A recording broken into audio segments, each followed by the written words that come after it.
Прийшли окупанти до нас в Україну, форма новенька, воєнні машини, та трохи поплавився їх інвентар. Байрактар, Байрактар. Російські танкісти сховались в кущі, щоб лаптем посьорбати довбані щі, та трохи у щах перегрівся навар. Байрактар, Байрактар. Приперли зі сходу до нас барани для восстановлення великої страны. Найкращий пастух баранячих отар. Байрактар, Байрактар. Хто води всяке озброєння різне, потужні ракети, машини залізні, у нас на всі доводи є коментар. Байрактар, Байрактар. Вони захопити хотіли нас зразу, а ми зачаїли на орків образу з російських бандитів, робить примар. Байрактар, Байрактар. Російська поліція справи заводить, там вбивцю рашистів ніяк не знаходить, хто винен, що в нашому полі глухар. Байрактар, Байрактар. Веде пропаганду кремлівський урод, слова пропаганди ковтає народ, тепер нове слово знає цар. Байрактар. Байрактар. Байрактар. Байрактар. Байрактар.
Yes.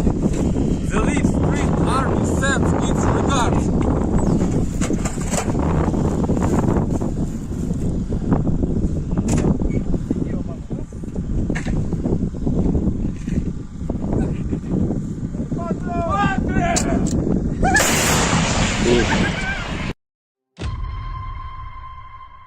Хотите жить – бегите. Хотите жить – сдавайтесь в плен. Россия не получит новую территорию Украины. Россия присоединит себя к той катастрофе, которую она принесла на оккупированную территорию нашей страны. Оккупант заполняет могилами захваченную территорию Украины. И все больше могил на территории самой России. Ценой того, что один человек в России хочет продолжать эту войну, кто хочет войны больше, чем жизнь. Ваши жизни, граждане России.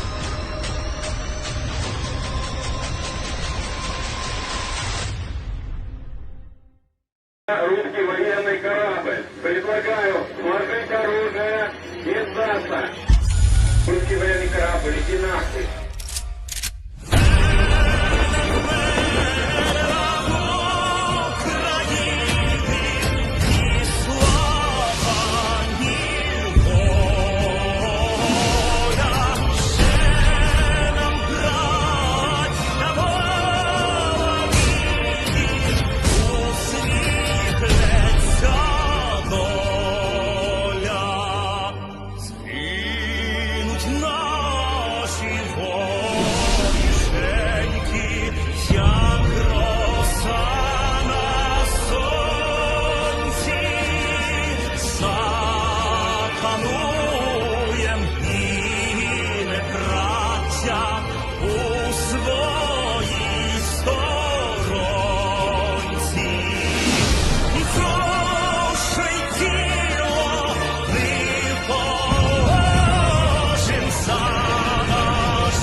Hello, everyone. I'm the Enforcer, and I'm accompanied by Enforcer Matt. And good evening, folks. It's Enforcer Matt, and welcome back to day 563 of the news. And it's good to see you all once again on a very big news day. And of course, we're going to be covering the past 24 hours of the news of the war in Ukraine. But the major news that is coming out tonight isn't even from today. And I know that's a bit of a shocker, because y'all are always used to the breaking news being something that has happened over the past 24 hours.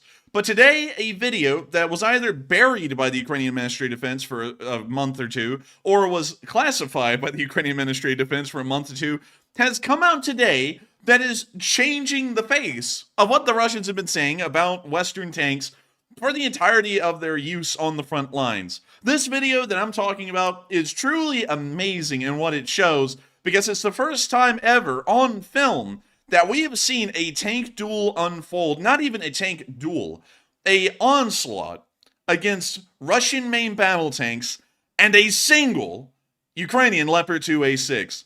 It is the first of its kind ever that's ever come out on film, and the data and information that we got from this clip was something that we will probably never get again. An instance like this is very rare, but without filibustering further on what we're talking about, I'm going to take y'all directly to that video. And that will also bring us into a frontline analysis on what is going on in Rabotne today as well. But this is the video in question. This video was published today by External Pilot, that's what that says in Ukrainian, and this video shows a Leopard 2A6 right there. You can see it in all of its beautiful German glory, and it is about to be going up against not one, but two Russian T-80BVs that are around about, from what we assume, 3/4 of a mile away from what we could try and guesswork. We can see the Leopard 2A6 right there on the dirt road. It's looking down the street. We can also see some kind of an APC behind it beginning to withdraw from the area.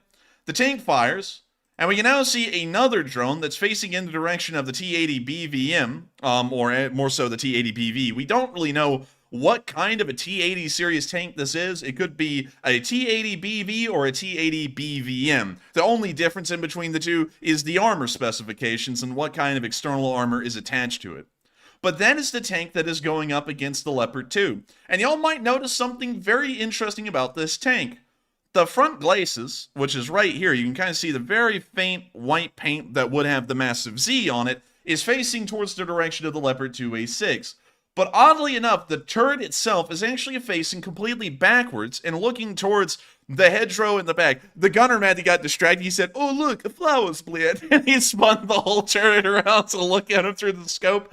But this is what we're going to be looking at. Getting past the joke in what our kind of like initial breakdown video is, this is about to be the shot that changes everything right here. We can see the T-80BV, and it's gone. A Leopard 2A6 APFS-DS shell just slammed right into that T-80 and knocked it out. There was another T-80 that was also here with this one, and we're about to see that one begin to retreat off of the field.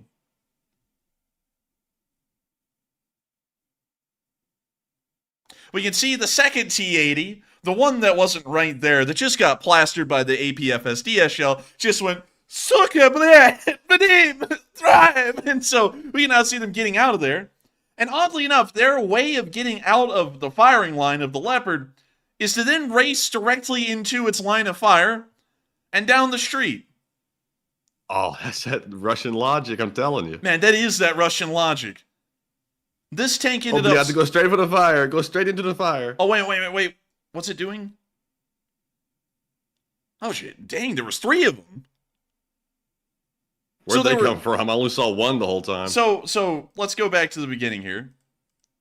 So, from what we can tell, there is a... Hang on, stand by.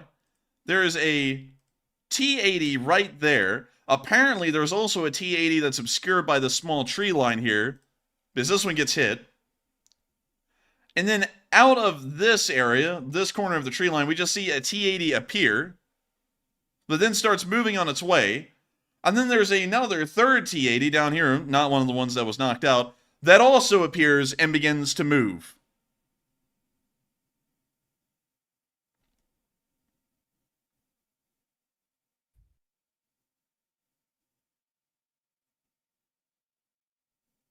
And then we can see the next T-80 right there. And that's the end of the clip. Fairly interesting. I see some people, and I'm looking at the live chat right here because I actually watched this clip about twice before the stream ran in its entirety. Some people are saying that the T-80 doesn't appear to have been hit. So let's go back and let's see if we can slow down the clip to 0.25. No, that is a direct hit onto the tank. So this one was certainly knocked out, because we can see the explosion of the shell, or what may not be the explosion of the shell, because from what we understand, what was being fired by the Leopard 2 was an APFS-DS shell, and there isn't that much explosive filler inside one of those. So from what we can assume, the APFS-DS shell hit the tank, knocked this one out, and then some other one that we're not seeing right here then appeared and begun to retreat from the battlefield, and then the third tank then also moved as well. Because we go back and look at this again,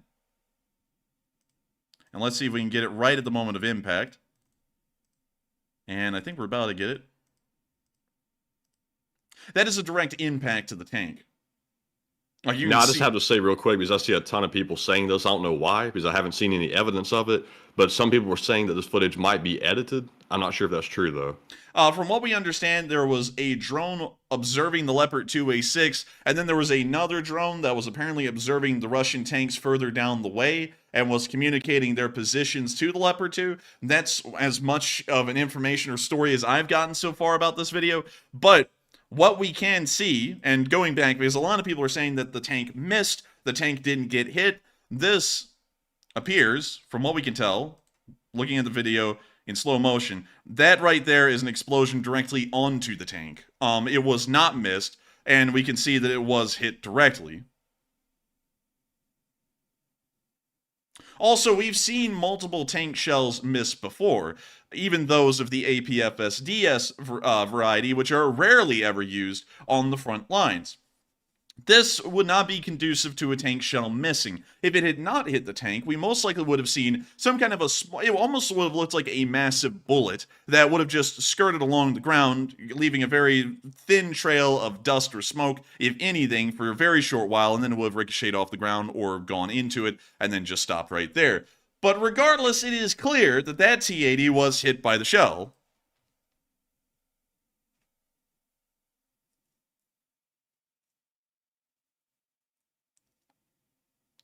But with that, that's the end of the clip, and pretty impressive to see the Leopard 2 from what the story goes as, and of course we didn't get to see the entire unedited clip, but apparently, from the information we've been getting, this was 3/4 of a mile away from the Leopard 2, looking down the street. So pretty wild to see, and also fairly interesting to see that as soon as one of the tanks got hit, every other tank immediately withdrew. They have a 3-to-1, from what we're seeing in the video, a 3-to-1 numbers advantage over the Leopard 2A6, and instead of going up against it, they withdraw from the area.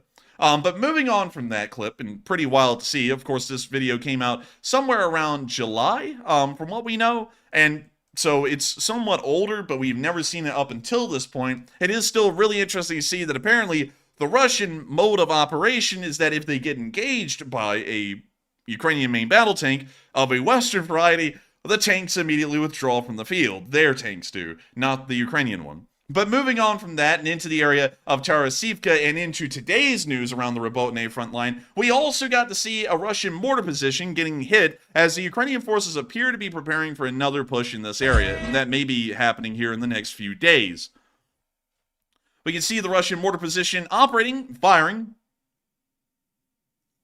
and we now see a bomblet being dropped, hitting and exploding directly onto the mortar pit, and then some shrapnel set off additional ammunition. We don't even know if it's for that mortar over here.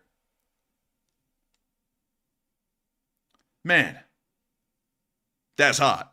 But with that, that's the end of the clip, and really nice to see that a Russian mortar position was knocked out by Ukrainian drone bomblet, along with some additional ammo.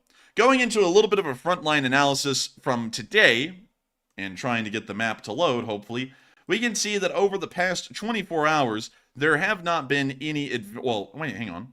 There actually apparently has been some kind of an advance that is being shown by Deep State UA by the Russians in the area of Novofedorivka, moving on into this direction. And from what we understand, Ukrainian forces are still not advancing today, but we are getting some kind of reports that they are continuing to regroup and then will push forward again. We don't really know what this is conducive of at the moment, the small Russian move. We don't know if this is an adjustment to the front lines, because it looks like the Ukrainian lines themselves were hardly adjusted. It appears that they maybe gave up, according to Deep State UA, 50 meters of ground, which may just be a minor adjustment to make up for the frontline map, or this may be showing that the Russians are attempting another Hail Mary, like they did at Novoprokopivka with the VDV, to try and push the Ukrainians back and stop this offensive from reaching any further down the major highway.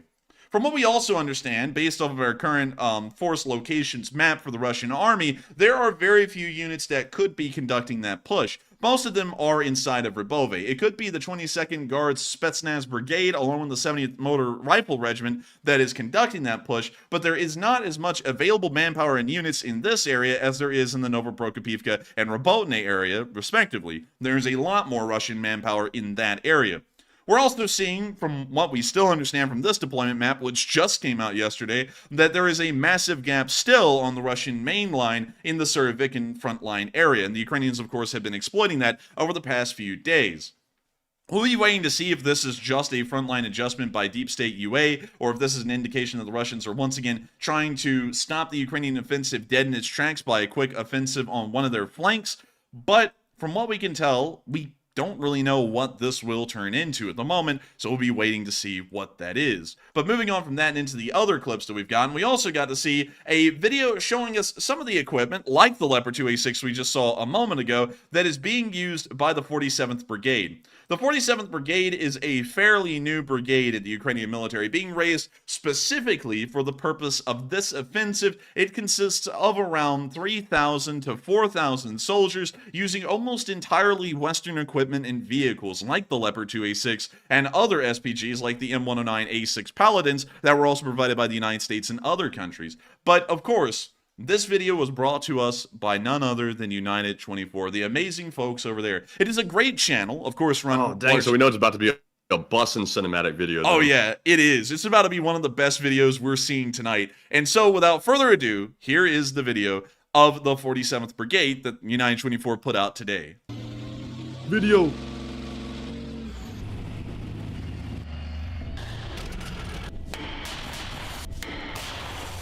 Man, are they making a song out of the noises? Military operations in the south of Ukraine Probably. were just approaching their climax. We were lucky to get access to the so-called Iron Cavalry, the spearhead at the forefront of the Ukrainian campaign. The 47th Mechanized Brigade has been in the vanguard of Ukrainian counteroffensive for many months now. And we're about to see the machine that helps the soldiers to attack and to successfully push the enemy in one of the most challenging directions. Meet the legendary Leopard 2A6. Next to us is the Leopard 2A6. a German tank, which the Germans say is the best in the world. The tank is good, maneuverable, and fast. It moves back and forth at very high speeds. It shoots very accurately. It hits the bullseye at 4 kilometers.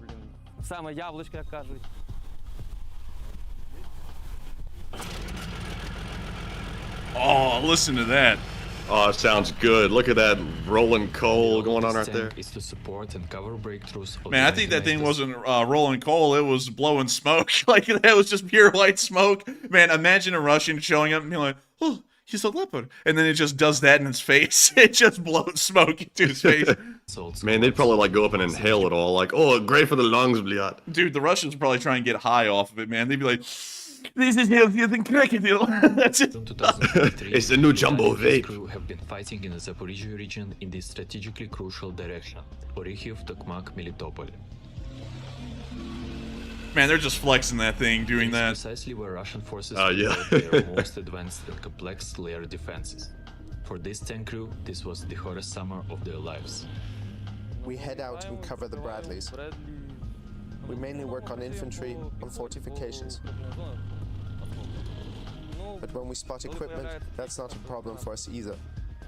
Oh, oh, there it is. That's a heckin' chonker. That is an APFSDS shell right there. That is the little dart that I'm talking about, and you can see it. You can actually see either it's a usually a tungsten dart. I call APFSDS rounds darts because they're very much shaped like them, and they kind of use the same physics and ballistics of a dart. But that is either made of tungsten, or in the instance of the Abrams shells, which are actually identical to these, they can be made out of depleted uranium. So that's the actual shell that would puncture the tank. This little thing here that you're seeing the guy grab onto, that's actually to make sure that this thing ends up flying out of the barrel, because you can see that the dart itself is not 120 millimeters. It couldn't be, otherwise it wouldn't be able to have the kind of ballistics it has. So it has to have a little bit of help, and this thing here, the round little dumbbell looking thing, is what keeps it in the barrel while it's flying out of it. Once the dart exits the barrel, this little dumbbell-shaped thing actually splits apart into multiple pieces, and then the dart flies on its own towards the tank. This is an armor-piercing 120 caliber shell.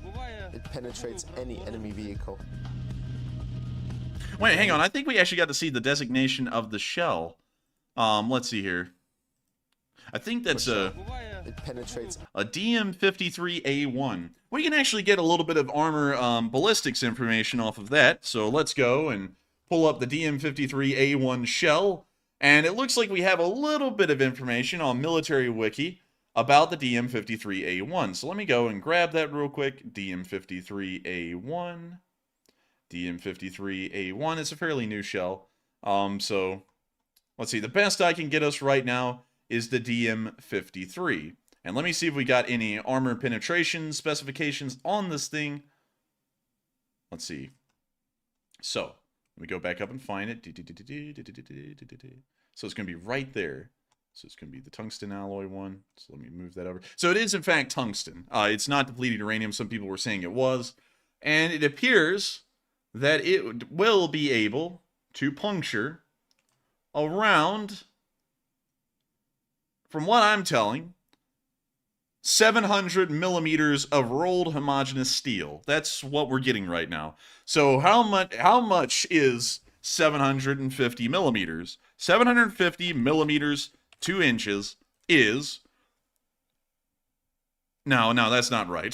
Just because that says meters right there. So let me go to this.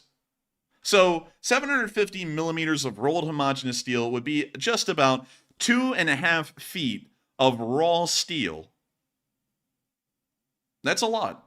That's a decent bit of steel. That's a ton. So you can see that this will practically punch through just about everything.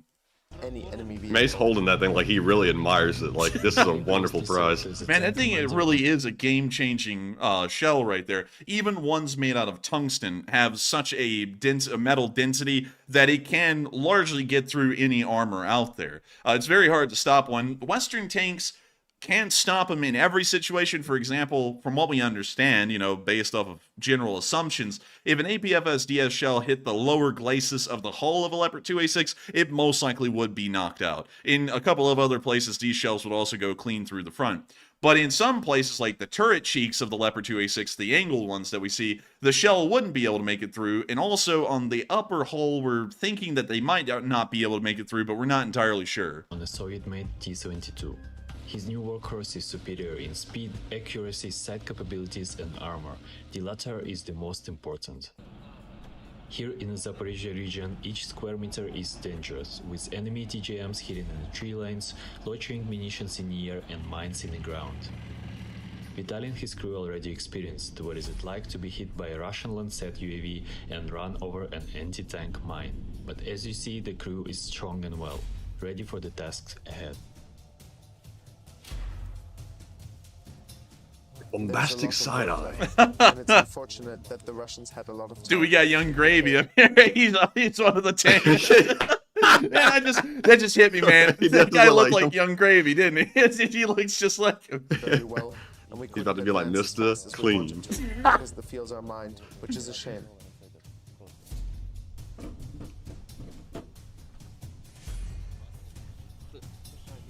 Oh, there they go. They're loading up the shells. And now they're covering up the tank again. There's no equipment that doesn't break down. And there's a huge effort being made behind the scenes in order to keep the brigade rolling.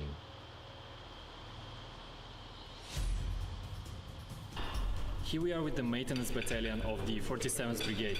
The guys here have to perform repairs of all kinds of vehicles, including the Soviet-made artillery, the German-made Leopard. Yeah, this is a sick workshop, by the way. I know, it's like man. a world of tanks. This is just incredible. And also, these guys, by the way, y'all, deserve as much praise as the tankers who operate the Leopard 2, because these guys are the unsung heroes of every unit that make sure that these Leopards are able to even run to make it to the front lines for those tankers to do their job. These guys, honestly, in my opinion, deserve even more credit than the tankers themselves for what they do, because without these guys, there wouldn't be a tank running for these tankers to operate. So just putting that out there, massive respect to these logisticians and repairmen who work constantly to make sure that everything is running perfectly.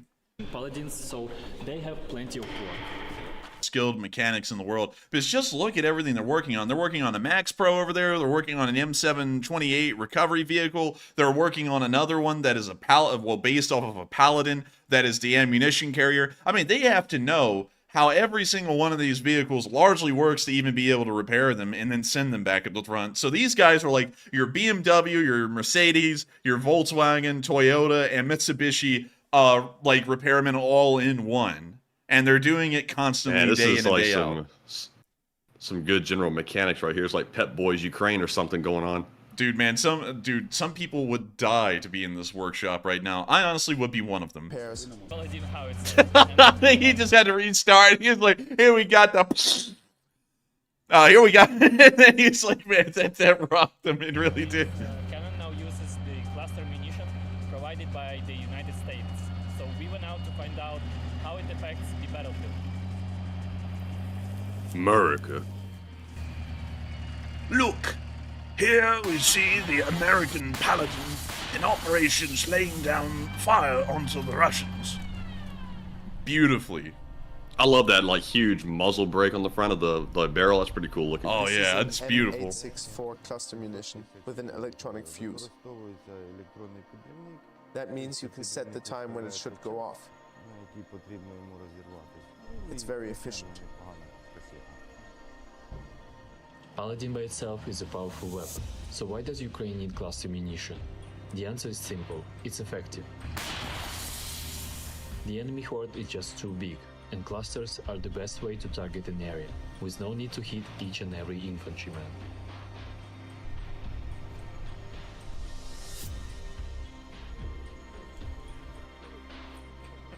Our cluster munitions are used for their intended purpose.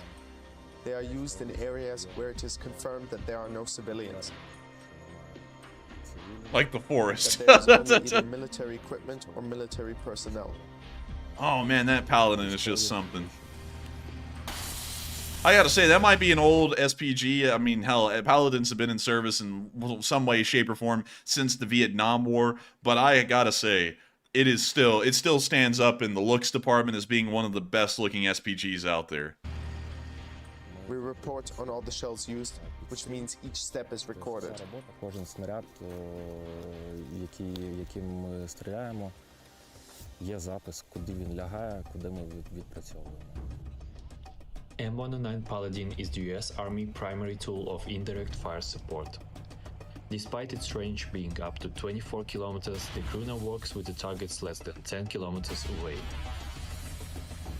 The most recent success of the 47th Brigade is liberating the Robotine village, a strategically important point that lives just 20 kilometers to the city of Tokmak. The Paladin now defends the roads to the village, shooting from 50 to stunning 100 rounds per day. When the infantry needs help, there's no room for economy. Despite the obstacles, the goals of the brigade never change. Move forward and liberate the Ukrainian south.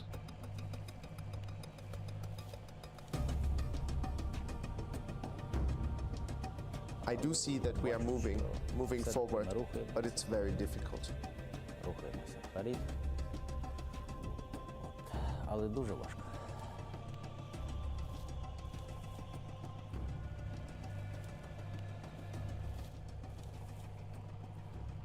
And with that, that's the end of the clip right there, but really impressive stuff. Taking a look inside of the 47th Brigade in the area and getting to watch them operate some of their showcase pieces like the Leopard 2A6 and the M109 Paladin. They're both impressive vehicles, and the 47th Brigade has been the spearhead of the entire offensive in the Robotine area, pushing forward and meeting the Russians head on and pushing them back. Moving on from that and into our next clip, we also got to see another Leopard 2A6, much like the one we just saw in that clip, getting rolled out of a tree line and getting ready to go to work. Apparently, it's been called onto the clock, and it needs to get into its shift while we mute that song, because we know that's copyright. But we can see the Leopard 2A6 rolling out pretty quickly and getting ready to get on into work. Man. I gotta tell you, I can't get enough of watching Leopard 2s on the move. It's just such a good looking tank. And look at that firepower. You can't diss a tank like that. It's just too good. I'm telling you, that Leopard looks much better than an Abrams, I have to admit. Even though the Abrams may be on par with it, like by technical specs, the Leopard has a beat on the looks. I'll admit that, but man, the Abrams is like some kind of a warthog animal, like some kind of a beast. But anyways, moving on from that. Anyways, why in the world are we even getting in the words of someone, a pissing contest with our European friends? They're all good tanks, and they're all up to NATO standards. All of them can largely do the same. Maybe some people like pissing contests. I've never been a part of a pissing contest, but maybe it's a good thing. Me personally, I went to I was in a restroom the other day, and I saw two guys involved in a pissing contest. Oh my god! I got to tell you, it was something. That word. Man, I got to tell you, that was something I didn't want to see, but they were two homeless guys, and one of them was specifically from Minnesota. But anyways, moving on from that, the hell, we can also see. We can also see a Ukrainian soldier driving through the battlefield. This is actually the road leading up to Tokmak. This is not the one past Tokmak. We can tell that because the wreckage is incredibly old and also very rusty. We can see lost vehicles from both sides as they pass down the road, and showing the severity of the fighting that has been going on in this area for quite some while. But here's the clip.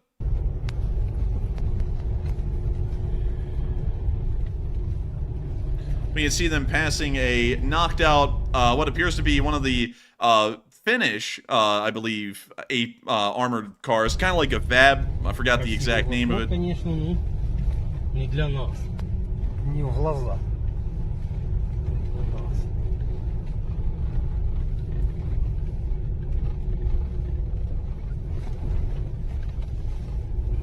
We see them continuing to roll forward past some knocked out tank. Actually, that was some kind of MRAP. We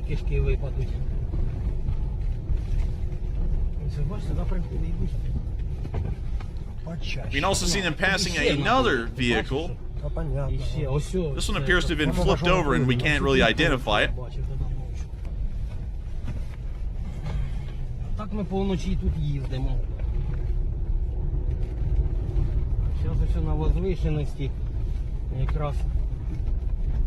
We can see a abandoned van. It doesn't really look like it was damaged severely, but it was abandoned.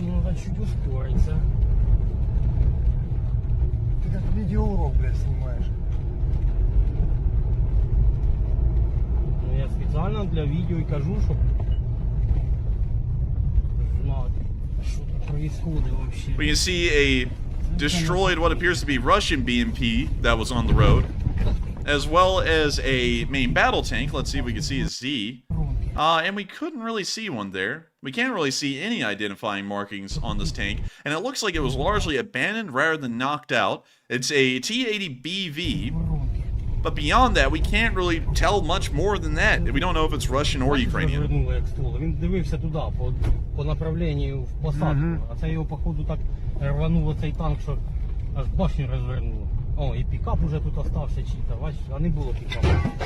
А йолки-палки, а не було. The kitchen sink and everything is broke. Someone needs to call the warranty department. Stat. That's, I think something just broke in this car. О, пікапа. Де, який пікап? Ось що, слева, пікапа. Ти бачиш? Оце і я должен був тут остатися, ну, судьба одвела. And we can see a... Wait a minute, hang on. Hold up. What is that? Ну, судьба одвела. That's the Challenger 2, actually. Huh. The same one we saw the other day? Yeah, that's the same one we saw the other day that was knocked out. Судьба одвела. There it is. На 150 метрів опоздав. That's become like a landmark now.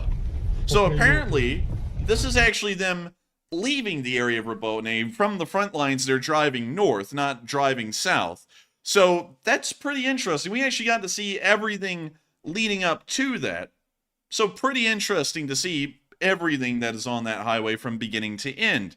And so with that, now we've gotten to see both the perspective going towards the Russian lines and now the perspective leaving the Russian lines of every single vehicle that has ended up being destroyed on that road. And apparently the Ukrainians have made it very far since the first clip was made, because when the first clip was made, that Challenger 2 was destroyed, from what we knew, about a half a mile or a mile behind the current front lines. And now we can see that it took them 2 minutes to drive this whole area to get to that Challenger 2, and the entire time there was no artillery fire or any fighting we could hear in the distance. So it appears that the Ukrainians have been able to move forward, it's just that we don't know how much, and we haven't been getting a lot of updates on that. But those are all of the clips we have in the Rabotne area today. And from what we can tell, the Ukrainians are going to be conducting their offensive once more into Verbove and towards Novoprokopivka, so that way they can continue on and try and make it down towards Tokmak, and then finally to Melitopol, splitting the area into two. But moving on from that, because there's not really much more of a frontline analysis to be had there, we're now going to be moving on into Russia really quickly, because we have one clip.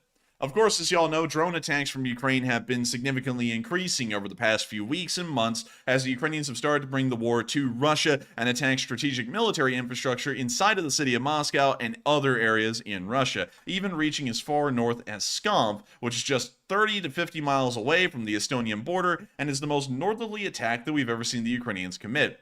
A lot of Russians are, well, of course, have opinions on these attacks, considering that they're occurring on the territory of their home country, and we got to see the input of some of these people and their opinions today on what these attacks mean to them. And so, let's take a look at what the citizens of Moscow think of these attacks. So, of course, I'm going to be reading off the translations, and here we begin. It's sad, we get what we deserve. Do we really deserve it? Sure we do. And why was it necessary to break into another country? What do you think on these drones coming in here all the time? I mean, they almost hit us every day. I work in Moscow City, right where these drones come. Sure, it's unpleasant stuff, but I believe that Ukraine has every right to do so. This guy's a Russian? Yeah, they're all Russians. Damn, that dude's wild for saying that. Man, that was such a long pause. Like, I was sitting there, I was like, are we having lag? But anyways, yeah. There is lag. Oh, there is? Yes. Oh my god, that's it's so long awkward pauses will be happening for the rest of the night. I'm so sorry everyone for that. I didn't even know that. I just thought it was taking a long time for Matthew to respond. I was like, damn. But yes, this guy is actually from Moscow City. He is a Muscovite entirely and also a Russian, and he believes, even though he is in the target area for a good amount of these drones, that they are completely responsible for what is happening to the Russians. The Russians are themselves.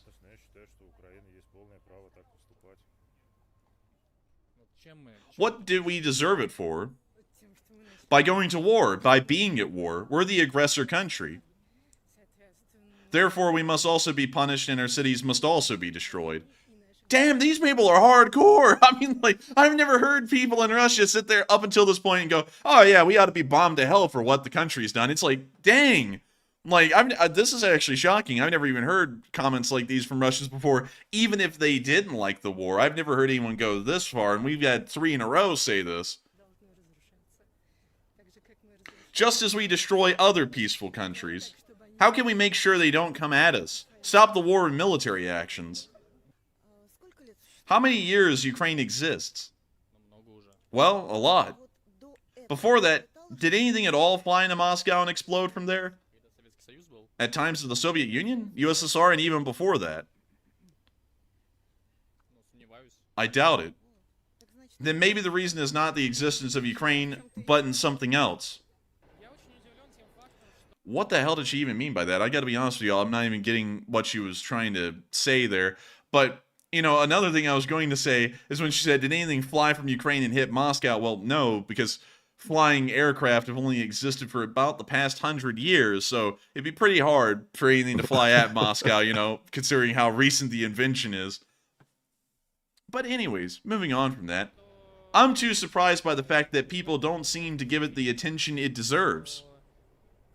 But it happens, and it happens regularly. You could say frighteningly regular. And it all seems normal to people, but it really isn't. Probability theory says that the longer it doesn't happen to you, the more likely it is going to happen to you. I guess it's a perfect time to be prepared for the worst. Dang, this guy's a prepper. This guy's a doomsday prepper, Matthew. He sat there and said, you know, the probability statistics say that nothing bad will happen, but I'm ready for the worst. Puts on a gas mask, starts eating Spam. It's just like, man, this guy's... He's bugging out. He's probably the smartest one of the group, to be honest, though. Dude, he goes home, and he doesn't even have the electricity paid for. He just lives in the dark with candles and stuff. He's like, I'm prepared for the worst. But anyways, moving on from Moscow, we can see that the mindset of Muscovites and probably most Russians, considering the metropolitan mindsets changed, are starting to view the drone attacks from Ukraine as not being completely unwarranted, but possibly justified, which is a massive tectonic shift from what we were hearing just months ago, where the Russians were clearly not a big fan of being the targets of Ukrainian drone attacks. And it appears that the Russian government is also losing the public support as far as condemning the Ukrainians' actions in this war against the Russian Federation. Speaking of which, the same can't be said for the Russian government itself. While the Ukrainians are conducting drone attacks on the Russians, and the Russian citizenry views that to actually be a pretty fair play by the Ukrainians, the Russians are still going out of their way to directly attack not strategic infrastructure of the Ukrainians, but civilian infrastructure such as the houses and buildings that normal citizens use and live in every single day. Luckily, one of these Russian drones were shot down over the city of Kyiv today in pretty impressive fashion. You don't really see shoot-downs like this occur. But here's the clip.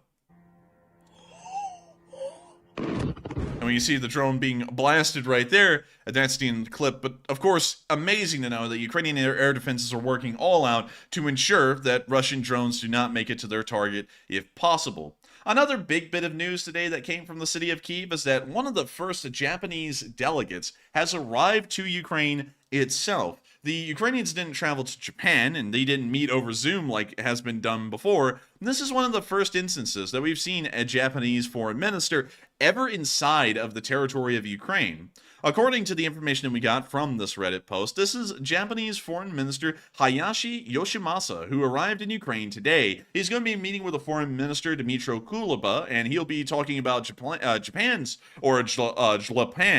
mixing the words plan and Japan together, Japan's plans to hold a conference on promoting the economic recovery of Ukraine in early 2024, showing that Japanese investors may be taking a more keen interest in the rebuilding of Ukraine and the possible economic benefits that may come out of it for both parties. But here's the clip of the Japanese foreign minister at a train station today.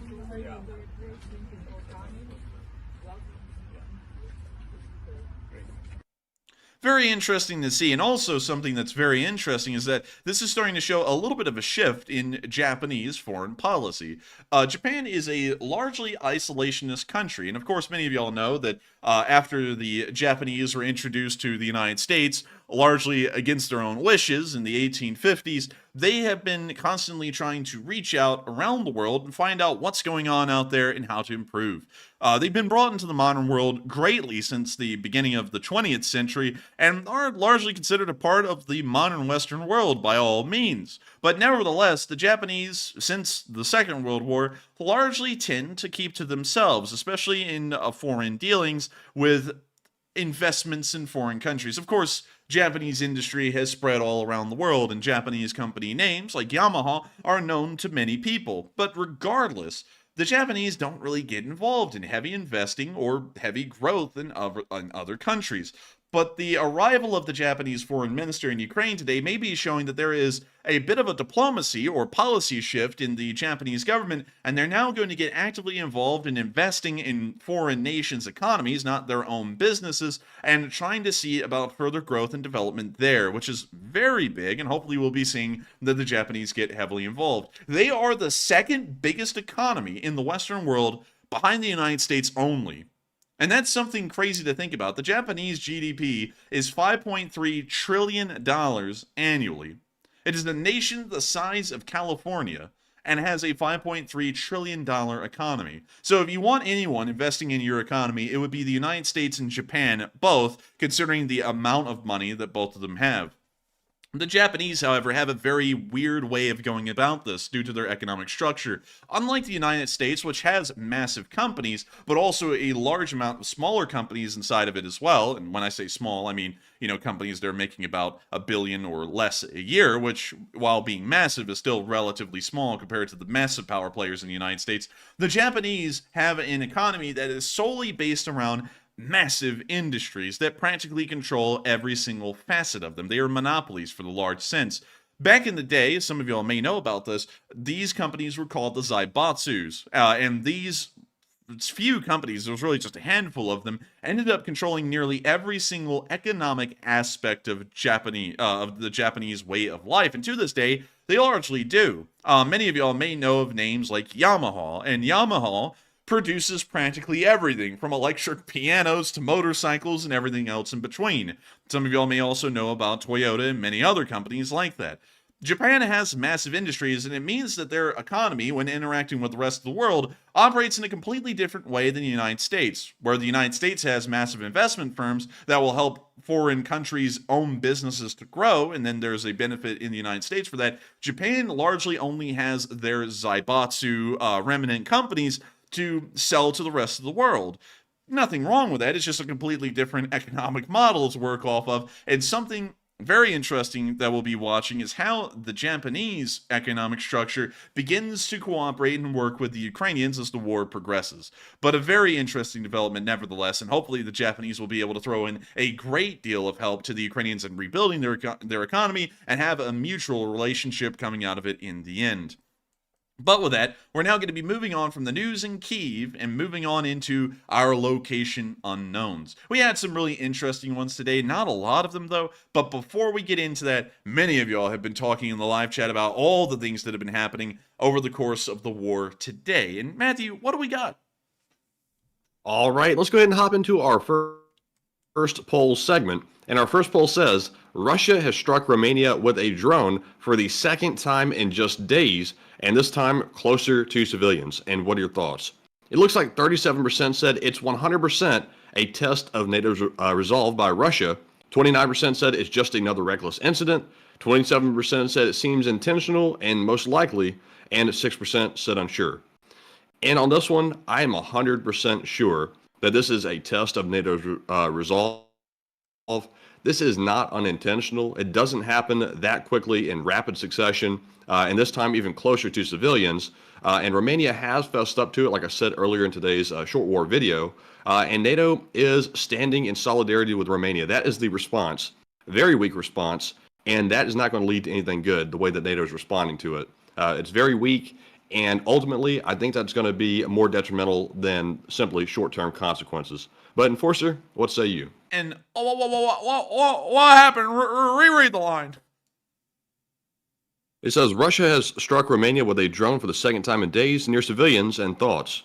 I think that is something that we should be responding to with great force at this point. We need to move air defenses into that area as the United States. Forget the Romanians. The Romanians are going to have to work on their military on their own time, but it needs to be now. It needs to be soon. We need to move American air defenses into Romania and have the permission of the Romanian government to shoot down any Russian drones that begin to enter Romanian airspace. Even if it is just less than a half-mile incursion, the drones need to be shot down.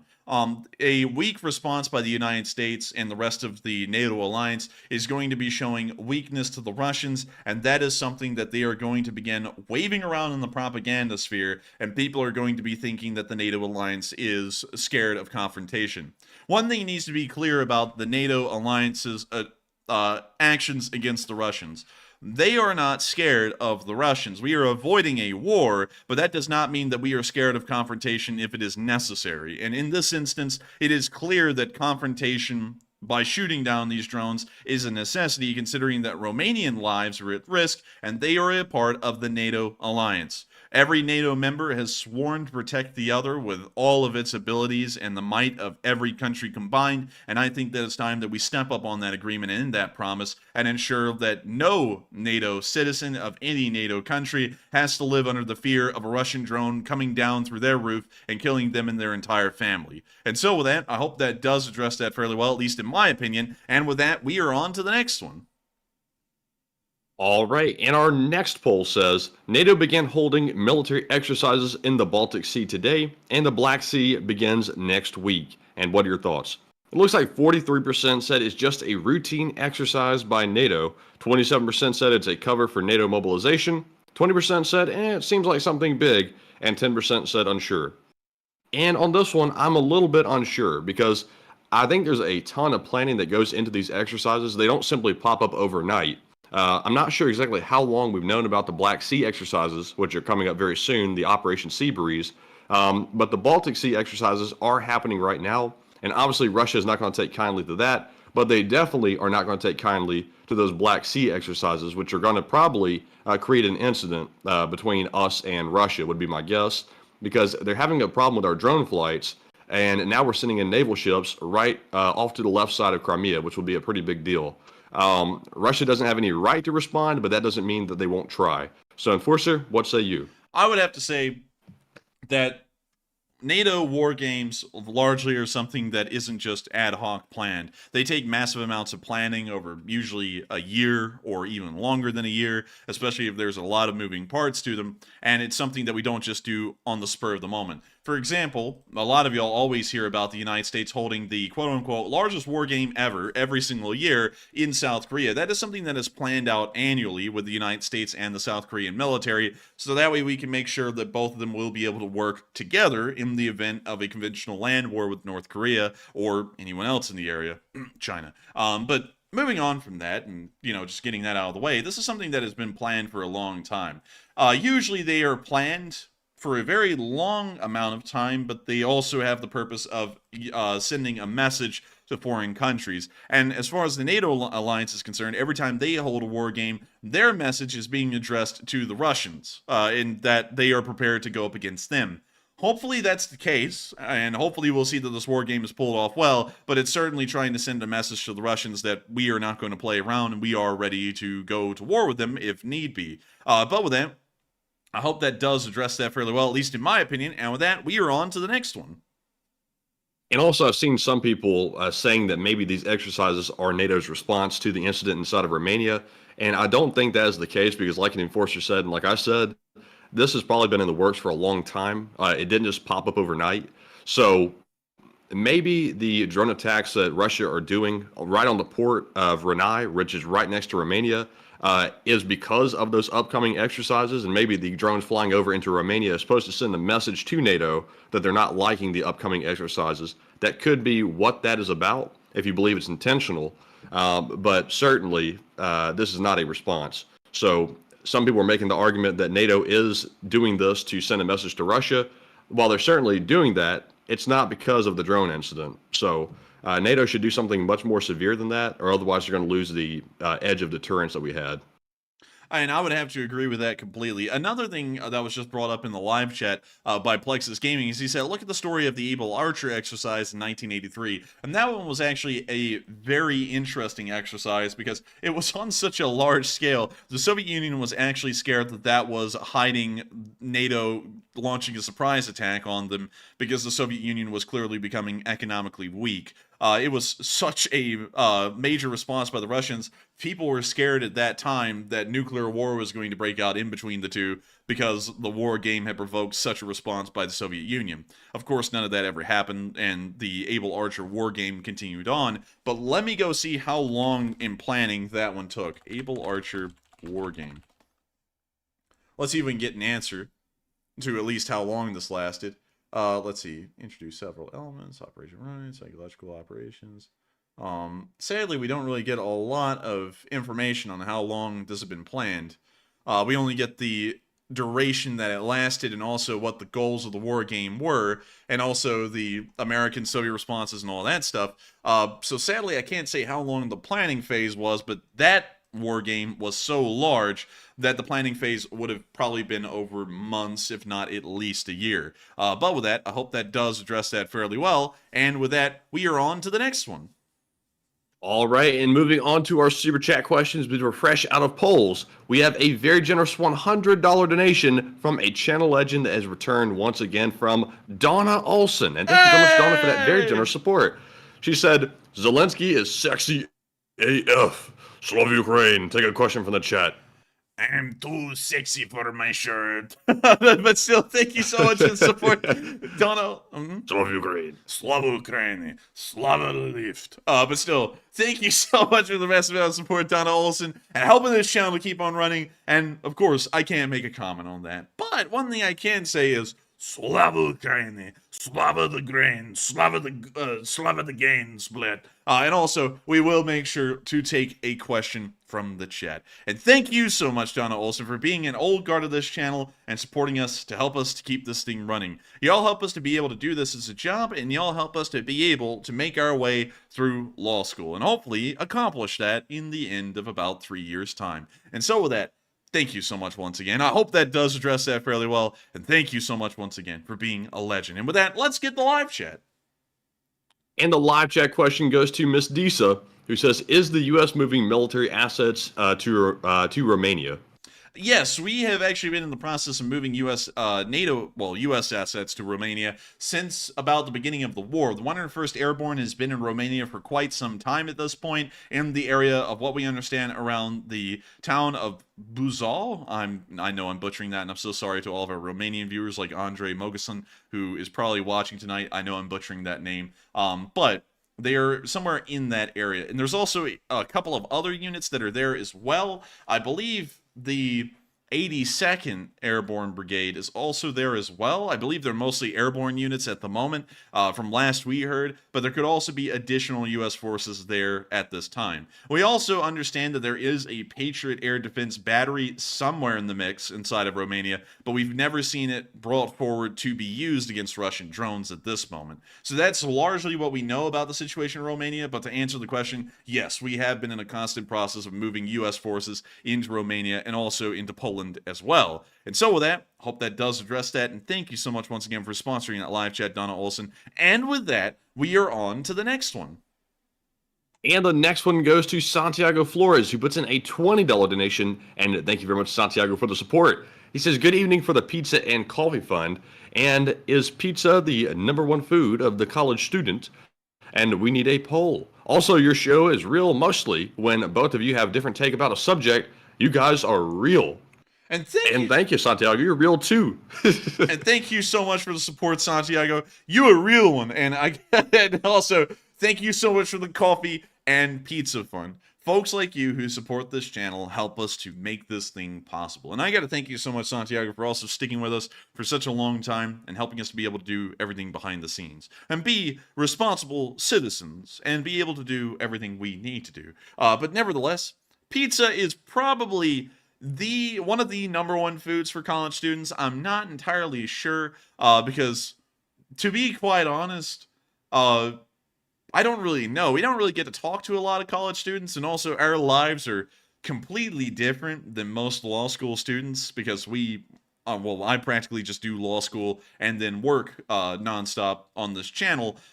Everyone else is largely going out and having a drink, so I don't really know if it is their #1 food because I don't really get to talk to many of them much. I just kind of do this as my life. But we kind of do need a poll for that, Matthew. And if you could put that into the queue tonight of the polls we'll run, that would probably be pretty nice. And also, thank you for enjoying our takes on different subjects. Every once in a while, we do have a disagreement on stream about some things about the war. We actually, believe it or not, to give you all a little bit of a behind-the-scenes thing, we actually disagree on a moderate amount of things behind the scenes pertaining to the war, but sometimes we bring those disagreements onto stream and have discussions about them, and then let y'all have a crack at it and take a part of the discussions as well, which I think is really cool. And one of the most interesting things that I see, but one of the annoying things is the viewers who just don't want to even hear debate at all, and they just go, move on, move on, move on. They just sit there in the live chat like that because it's like, come on, just live in the moment, have a little bit of a conversation about it. But I thank you so much, Santiago, for enjoying them and supporting us so that way we can run this channel the way we do, because your support helps us to be able to do things like debates and helps us to be able to also not delve into politics and all kinds of stuff like that. But still, thank you so much once again for support. I hope that does address that fairly well, and thank you so much for being a real one as well. And so with that, we are on to the next one. Well, actually, the last one of this segment, and then we're going to be moving back into the news. And I got to say, me personally, I love the debates. It never gets nasty. And by the way, I may get spirited sometimes about certain things I'm saying, but I mean it in good faith. It's not a bad thing or anything like that. And so does the enforcers. So I know some folks think that we're always on the verge of, breaking out into a brawl or something like that. But to us, it's just a regular sparring. So it's kind of my pastime. I don't know if it's the enforcer's pastime or not, but I'm in law school, which is the perfect place for somebody like me. But anyways, moving on to our next super chat. We have a $20 donation from Cindy Mitchell, and thank you very much, Cindy, for that support. And she says, we are heading out to camp, and Tucker wants to know, what is the biggest tank before we go? And also, hello to you and Tucker, by the way. And hello, Cindy Mitchell, and hello to Tucker as well. And also, I hope y'all have a fun time at camp, because I never went to camp, so I don't know if it's fun or not. Let me know. But Tucker wants to know, what is the biggest tank? That is a very easy one to answer. It is the Challenger 2. The Challenger 2 is the biggest tank that is out there on the battlefield right now. Nothing can beat this thing. It is a Goliath-sized tank. Maybe I can actually get the Challenger. Let me see if Challenger 2, and let me take this off screen. Let me see if I can get a size, modern main battle tank size chart, modern MBT size chart. And let's see if someone was able to put this into scale, how big these tanks are compared to each other. And it doesn't really look like anyone has done that well. Let me see if I can find it. And it's really hard seeing some underwear ads. Glad I pulled this off screen. Romania. Oh man.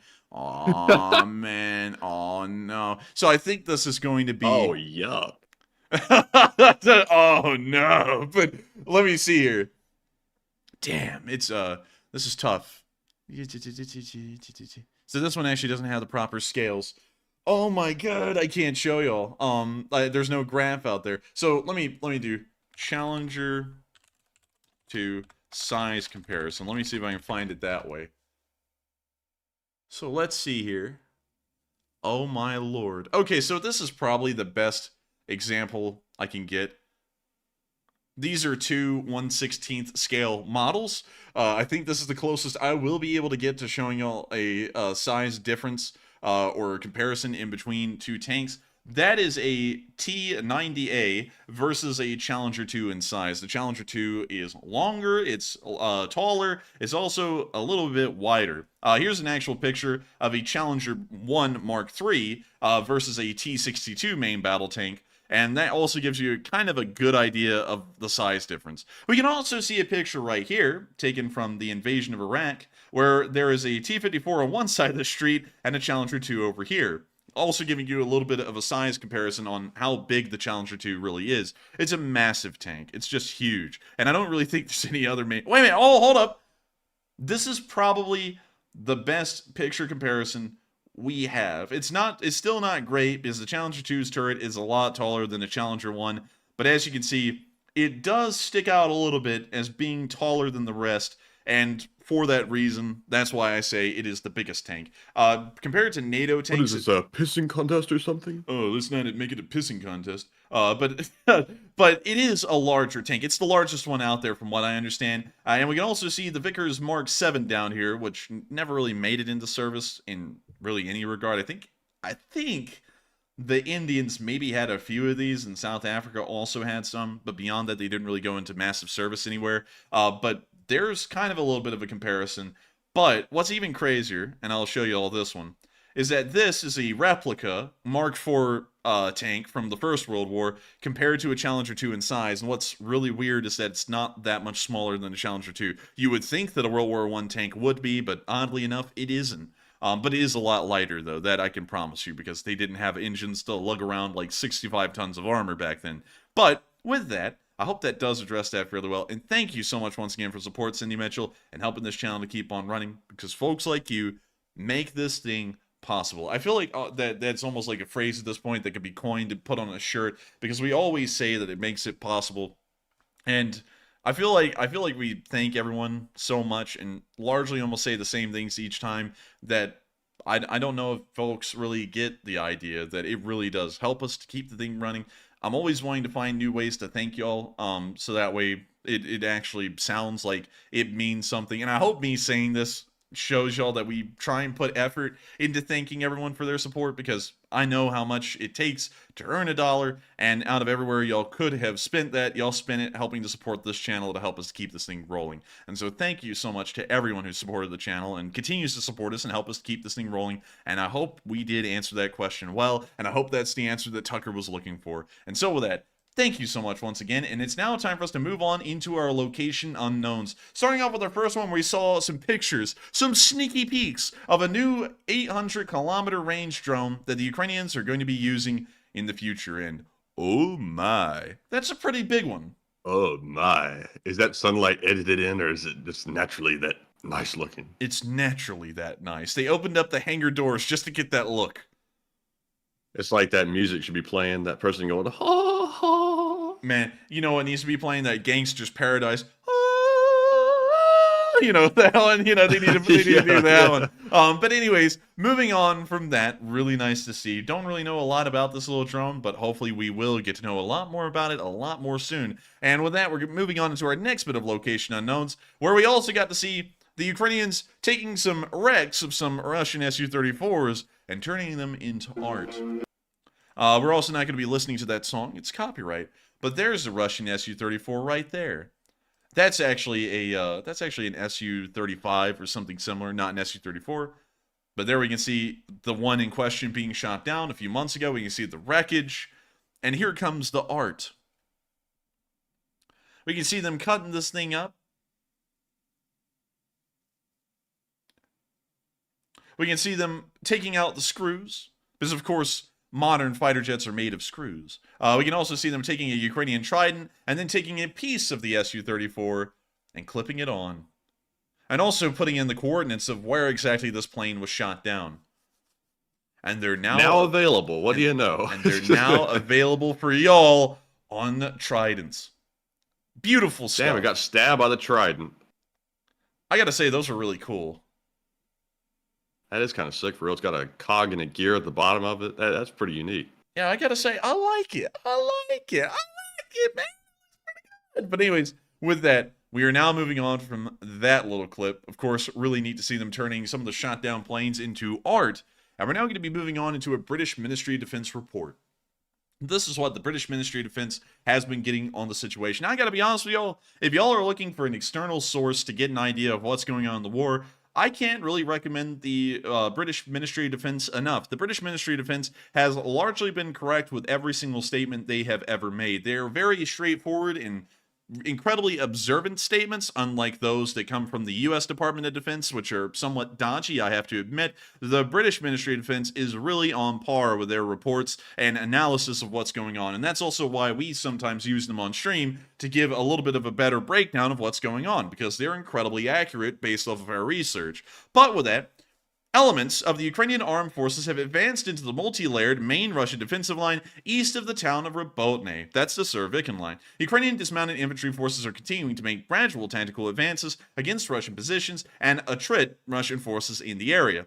Ukrainian forces have also maintained pressure on Russian positions to the south of Bakhmut, making gradual gains between Klishkivka and Andriivka. It is highly likely that Russia has redeployed forces from other areas of the front line to replace degraded units around Rabotny. We spotted that when the VDV moved into the area. These redeployments are likely limiting Russia's ability to carry out offensive operations of its own along other areas of the front line. The redeployments are also highly likely an indication of pressure on their defensive lines, particularly around Rabotny. And this has, of course, been largely corroborated by our reports over the past 4 or 5 days, but just in case if any of y'all wanted an authoritative source to back up what we say, the British Ministry of Defense came out today and largely have been saying the exact same things that we have been reporting on this channel. This is also a fairly good way for us to kind of have a litmus test of our reporting on this channel and see if it actually is accurate. As y'all may or may not know, there's a lot of people who come into this live chat every single night saying that we're getting stuff wrong or it's clickbait. I'm not constantly trying to defend what we do, because it is what it is and I could really give a damn what a bot thinks. But it's still important to go out there every once in a while and just make sure that our reporting and the information that we've been getting on our own is largely in line with what everyone else is seeing. And this is what we're getting from this Ministry of Defense report, is that our reporting over about the past week is exactly on par with what the British Ministry of Defense is also seeing and reporting. We don't know if their analysis is also based off of ours, because interestingly enough, every once in a while, the Ministry of Defense and every single defense organization around the world actually ends up delving onto YouTube and Twitter nowadays to get military information. I didn't know that. I was actually told that by a couple of folks who are working for departments of defenses around the world, and they actually say that folks in these intelligence agencies or the intelligence attaches actually now wander around on the internet to find additional information, and if they find it credible, they then also include that in their reports. Well, worse than that, actually. They actually scour the internet as their primary source sometimes. The lazy intel officers do. That's what I was told by somebody that's actually in it. Yeah, and we've been hearing some interesting stuff lately. We've also seen heads pop up and actually comment on our stuff now that are way higher up than we were originally anticipating anyone to be watching the show. There's always been rumors about that, but now we're actually starting to see it on Twitter specifically, which was like wild to us. We were like, dang, this guy is watching? We're not going to say who, but it was very interesting nevertheless. Moving on from that Ministry of Defense report, we also got to see the Russian casualty report. The Kyiv Independent didn't publish it today. I had to go to the Ukrainian Ministry of Defense website to find this casualty report, so here it is. Today, the Russians have lost 600 troops. They have also lost 10 Bobcat skid steers. Oi! Very nice. Hey, let's go! They also lost 15 tanks, 13 APCs, 36 artillery systems, 3 MLRSs, 1 anti-aircraft warfare system, 18 drones, and 34 supply trucks. All in all, it was a pretty good day for the Ukrainian military in being able to inflict larger losses onto the Russian army, and hopefully they will be able to keep that up. Moving on from that and on into the rest of the news throughout the night along the front lines, we got to see in the Svatove direction that a Russian Tulpan was hit by a drone. We haven't seen any frontline shifts whatsoever from either side in this area, but we have seen that the Ukrainians are continuing to attrit Russian artillery units like this heavy mortar. We can now see the drone coming on in. Damn, look at that drone. That's huge. And I gotta say, that is a beefy drone. And we can see the Chulpan actually is set up right here. The gun is ready to fire. You see the drone slowly coming on in and coming right down into the cab. Oh my god! Damn! Damn, son. My retinas are burned out. Damn, son. Where'd you find this?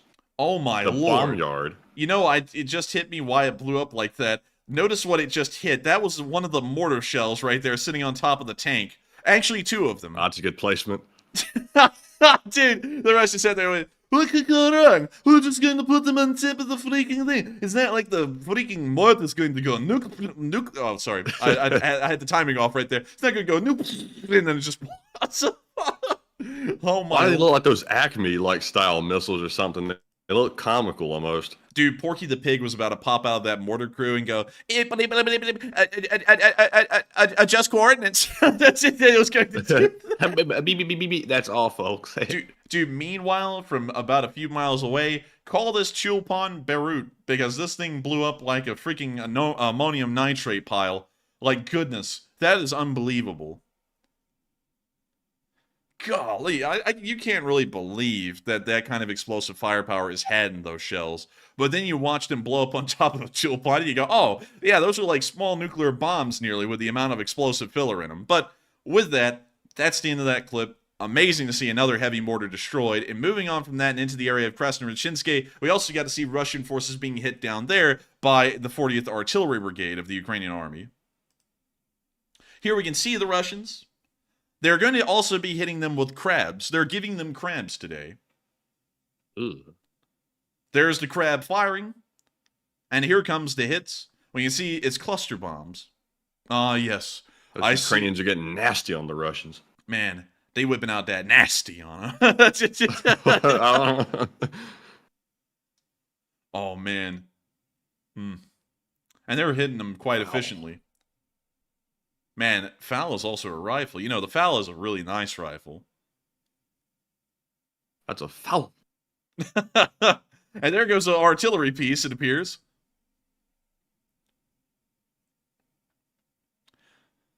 I guess you could say crabs catch the Russians on... Well, crabs make the Russians feel like they're on fire. To try and make it work the best we can. Pun intended, of course. Moving on from that, and on into the next clip of news in the area of Zhitlivka, we also got to see some Russian soldiers trying to escape.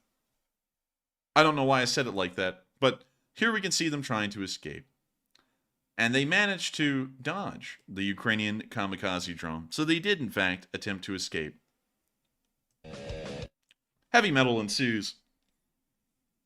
There goes the car. Bled for them. Drive, damn it.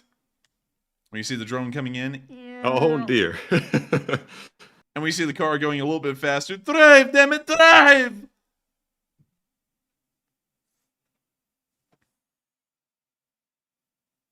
You know, that's a slow car if this thing's outpacing it and going in front of it. Oh, and it missed. Oh, what, dude? They literally whipped out like a Matador thing, dude. You know everyone in that car just got whiplash from how hard he turned that thing to the right. But they were missed. That was a huge explosion as well. And we're waiting to see the car. I don't know. We're not really. Oh, there it is. Oh, and he made away. He's Dude, going back behind now. Look at the side of that car. Very fast, very fast. No, look at the side of that car, dude. The thing's freaking charred, like it caught on fire.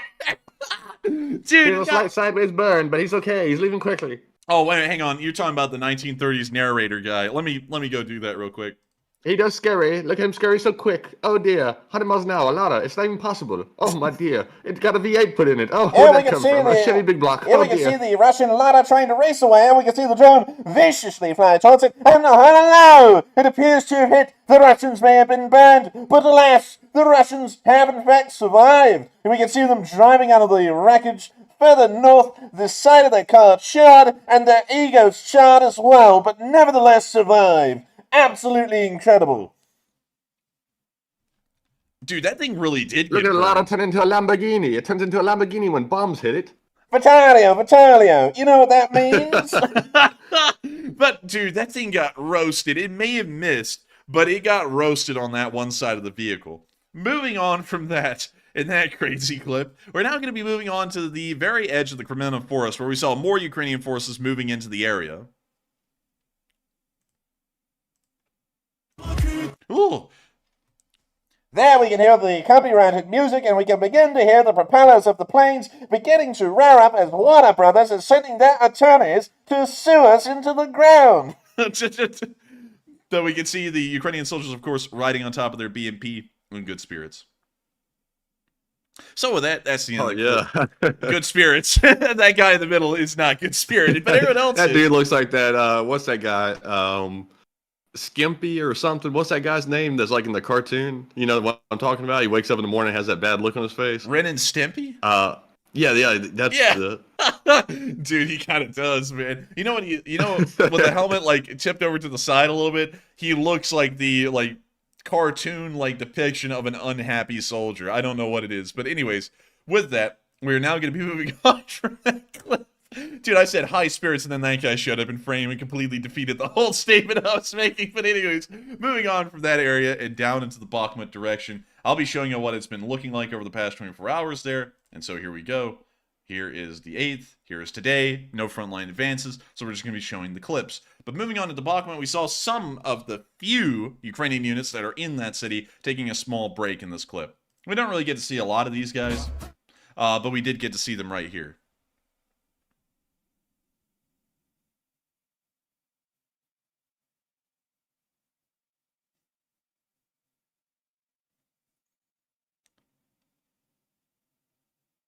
So I like how they're all just kind of standing around a little bit. It's like a mandatory work break, and they're all just like, when do we get back to work, man? But still, interesting to see. When you don't know the coworkers that well, and you stand around trying to make small talk. Oh man, or it's small talk anywhere really. It's kind of tough, especially. I mean, I'm gonna be honest with you. I'll just going ad lib here for a moment, not even talking about that, but showing about life experience with small talk. It's interesting to see how few people really do have speaking skills in public. Like, you can try and make small talk to folks, and some people act like they don't really know how to make small talk, which is really interesting to me, because before we even started to do this, I have always been one to talk a little bit too much. I just love the sound of my voice, y'all. Y'all know that. But it's always... And it's just because they're alpha, they got that, what's that stuff? They got that chat dog, they don't do small talk, they only do big talk, you know what I'm saying?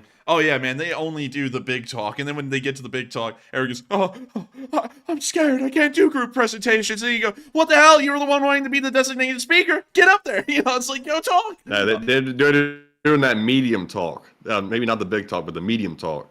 Man, maybe medium. I don't know what the hell I'm talking about, just move on. Yeah, I don't know either. I was trying to make that work, but I was like, I don't know what that is. But moving on into the southern flank, we also got to see something very interesting today. A Russian feigned his surrender. He faked surrendering. I'll show you all the clip. Like, what else am I going to do? Why the hell do I even say that to y'all? Y'all know I'm going to show y'all the clip. That's the news. I don't even know why I say, let me show y'all the clip. Like, I'm not going to do that one day. But anyways, here's the clip.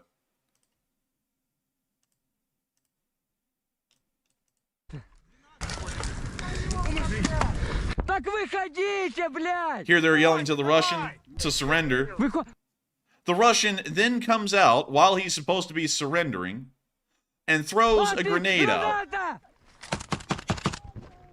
The Ukrainian then greases the man. Grenade goes off. They took care of him, I guess. Oh yeah, they did. The guy deserved it 100%. So as y'all can now tell, regardless of whether the man tries to surrender again today, he will not be leaving this place. He will be remaining here for the rest of all time. It's a little bit of an idiotic move to feign a surrender, because not only are you screwing yourself over for a futile little move right there, you're also screwing over all the other Russians in this area that most likely will try to surrender in the future. You see, because regardless of the rules of war, when someone fakes a surrender, it largely becomes the unit's policy. It may just be the squad's policy, or this platoon's policy, or it may even become a company policy to never take Russian prisoners from this point forward. Every Russian that they run into will end up largely taking a nap where they were found. And you can't really blame them for that. You see, because back in the Second World War, the Japanese also did this a lot as well to U.S. Marines that were fighting in the island hopping campaigns. They would fake their surrender, and then they would be carrying a live grenade in their hands behind their backs, so that way when they walked up, they dropped it and they killed a couple of Marines and killed themselves. That ended up ensuring that hardly any Japanese prisoners, very few of them, were taken in the entire Pacific War campaign, especially by the U.S. side, because you could never trust the Japanese to properly surrender. It was always a feint. They were always just trying to get close to drop off a grenade or something similar, and this is most likely going to end up screwing over a lot more Russians that try and surrender in the future because the Ukrainians aren't going to listen to them and they're going to take them on out. But with that, we're moving on from that clip, and once again, another low-handed and dishonorable Russian move, and moving into our next clip where we saw the Ukrainians knocking out Russian forces. Here's the clip. Oh! What a music! Have you ever wanted to listen to all kinds of music, but really only 3 tracks throughout the entire war? Well, you, my friend, are in luck. Introducing the all-new Ukrainian soundtrack. Wait a minute. Wait, go back to that main screen you showed a second ago. Which one? This one? Yeah, it says the following video. They didn't put the G on it. Dude, the following.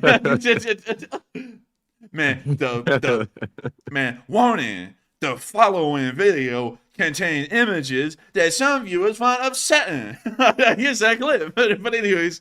Maybe so. It is war after all. I mean, oh man, I'm telling you. But we can see the Russians getting hit pretty hard.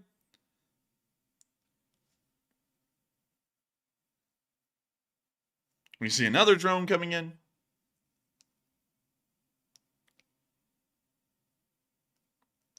We see some Russians moving around. And our video is going to end there at 27 seconds. Because it only gets worse from there. So with that, let's see. How can I work off of that subtitle while keeping it all PG? Because we need to make sure to rein in the whole kind of like direction we're going in and keep it PG. Well, fools, we moving on. But anyways, moving on to our next clip, we got to see a Gyeonsan B get destroyed by what? I love how you always just say that, and I never have an idea of what. I was just off time because of lag. Because like whenever it's supposed to come in before you said something. Man, that just came in the middle of everything I was doing right there. Then you cut out again. Oh man, I'm copyright. But anyways, but anyways, we can see the little Russian SPG down there. They're lining her up.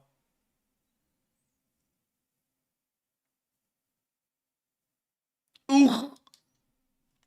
And now the video's loading. Goodness gracious, everyone. Do y'all hate lag? Because I hate lag. It's just terrible. This internet, man. What did Spectrum do? Can we have our bandwidth back again, please? Spectrum said, specifically on one night of the stream, we had to end early because of it, that they were going to be doing work on our internet. And then they just screw over our internet. Like, it has not been good since they've done whatever the hell they did that night. And it's been very aggravating for me. Oh, they fixed it real good now. They just made it totally not work. Yeah, they did. They did. I mean, like, it's now just completely busted. But there's a Gyeonsan being destroyed. Of course, beautiful. Moving on from that and down into the Donetsk area, we also got to see that there are actually Cuban troops in Ukraine. These weren't, how do you put it, forced into joining the Ukrainian military. They actually volunteered. Here's the unit of Cubans. We can see them right there. We can see another picture of them. And then, alas, we can see the last picture. Wait, hang on. Hold up. This group, I believe, let's see, Cuban. Wait, hang on, hold up. Let me reread this again because I think I may have misunderstood this for a moment.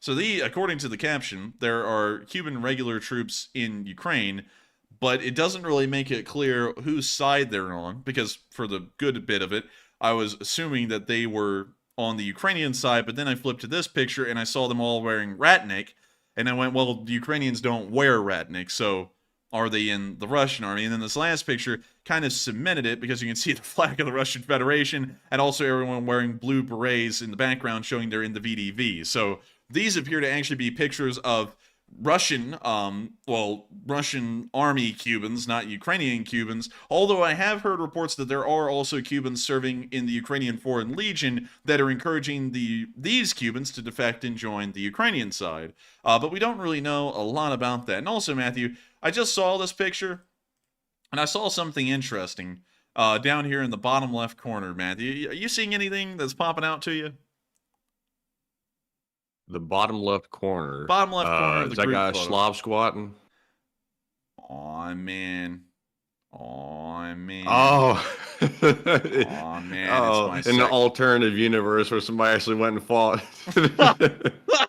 Oh, man. Like, I was just thinking, I was like, the similarity is striking. But anyways, moving on from that and into the area of Tokmak, we also got to see that the Ukrainians conducted a flag-raising ceremony over Donetsk, once again attaching a massive amount of balloons to a large Ukrainian flag and then setting it aloft over the skies to Donetsk to fly over the DPR. If the video even loads. There we go. You can see them getting the flag moved into place.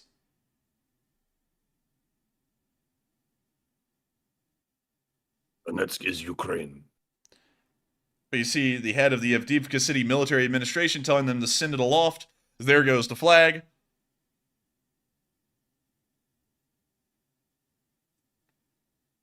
And where do they find these balloons, Bliat? Where did they find the fabric, man? Oh, one of them just popped. Did you see that? One of them just flew up on the spot. There it goes. Boop. And it's gone. But the rest of them are still lifting it away. No, that was loud. Flag isn't really gaining. That thing's moving along kind of low. Oh, there it goes. Now it's finally going aloft. Happy birthday, happy holiday, my darlings. Let's get out of here. And then they start running off. But there goes the flag to fly over the rest of the Donetsk area. And beautiful to see.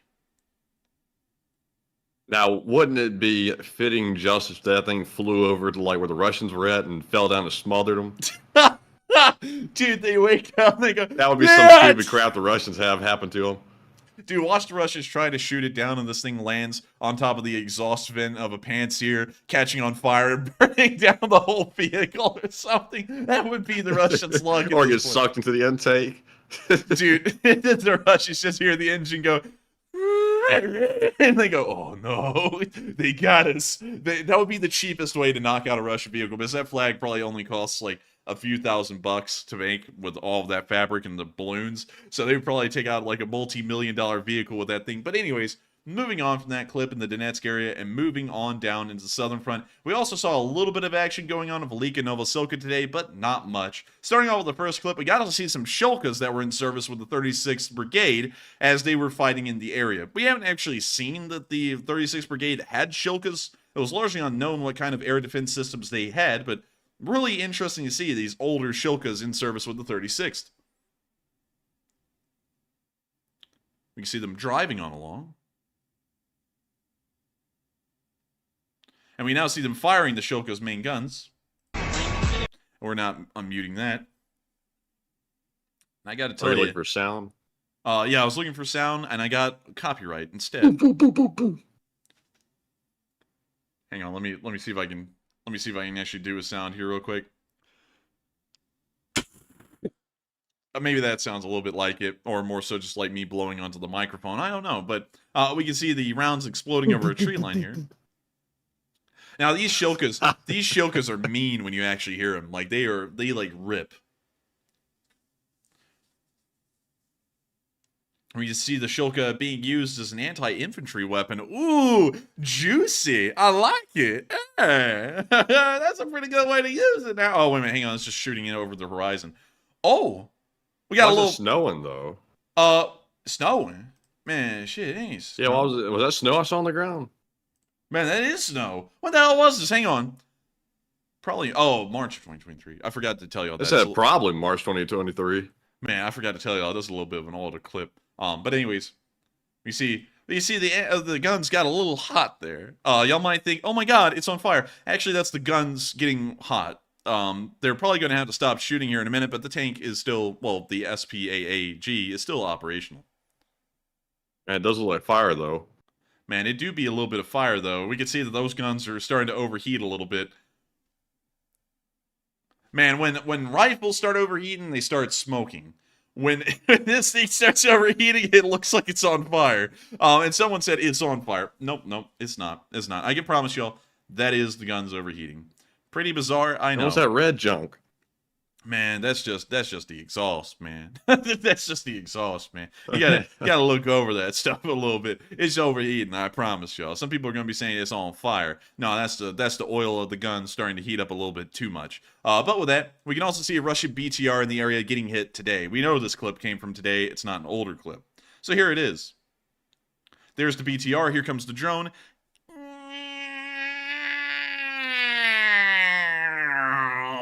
And there it goes. The BTR is done for. We can see it getting hit. And then we can see them throw up the screen. That always almost gives me an epileptic fit. I don't even have seizures from this kind of stuff, but it does give me one hell of a headache. So sorry to all of y'all who had to watch that. But with that, we're moving on from that clip and on behind the lines where we also got to see a Russian vehicle getting hit. And so here's the clip. You can see the Russian vehicle on the move down there, doing its thing, and hit by the artillery on the spot. Beautiful. Beautiful. Beautiful. You know what we say? We love to see it. It's absolutely wonderful. Absolutely incredible. We got to watch that Russian vehicle get hit like I don't even know, but still absolutely impressive. The Ukrainians have the best firepower, top-notch, Raytheon. That's just moving on from the southern front. As we already covered all the Rabotny news earlier, we're now going to be moving on into the area of Chaplinivka, where we saw that the Russians are actually going out because the elections are going on in Russia and forcing people out of their houses at gunpoint to vote, and also driving around vans that are telling them over megaphone to get out and vote, otherwise they're going to make them. And so here's the clip. Oh, damn.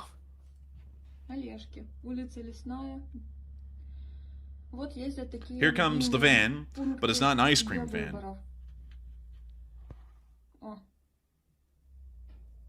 Man, van be creeping. If you saw somebody creeping like that in America in front of your house, you'd be out there with a gat. Well, the clip loaded it. It's about to get better. Here comes the Russians with guns. And that sound is them on the megaphone.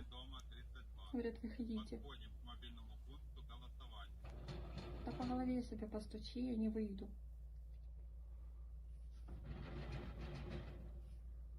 Выглядывает еще. Замотанный весь.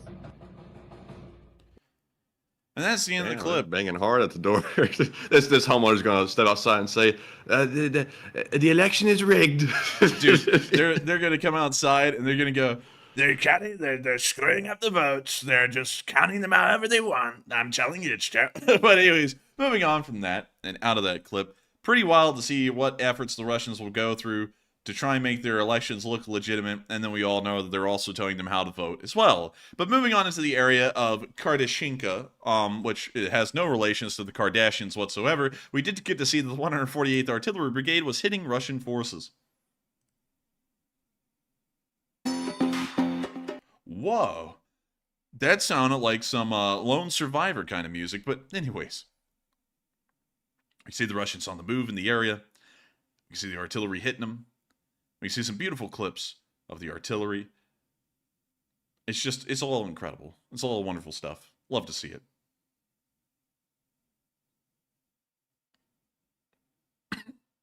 Excuse me, the golf is spreading. Oh, wow. That's just it. Oh, no. Oh, excuse me?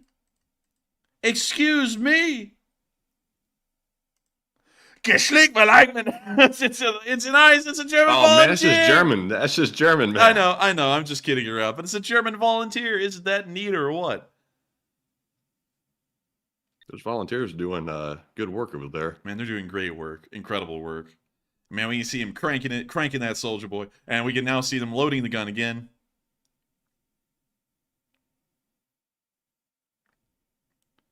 Man, impressive. And so with that, that's the end of that little clip right there.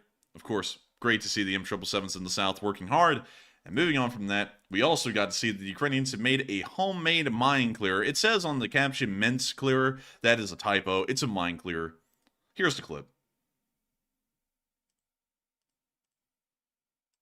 And if it plays, There we go. Oh, look, a battle bot. Yeah, that's what I was thinking. I could see that thing throwing a chain, like it coming loose and throwing one of them. Man.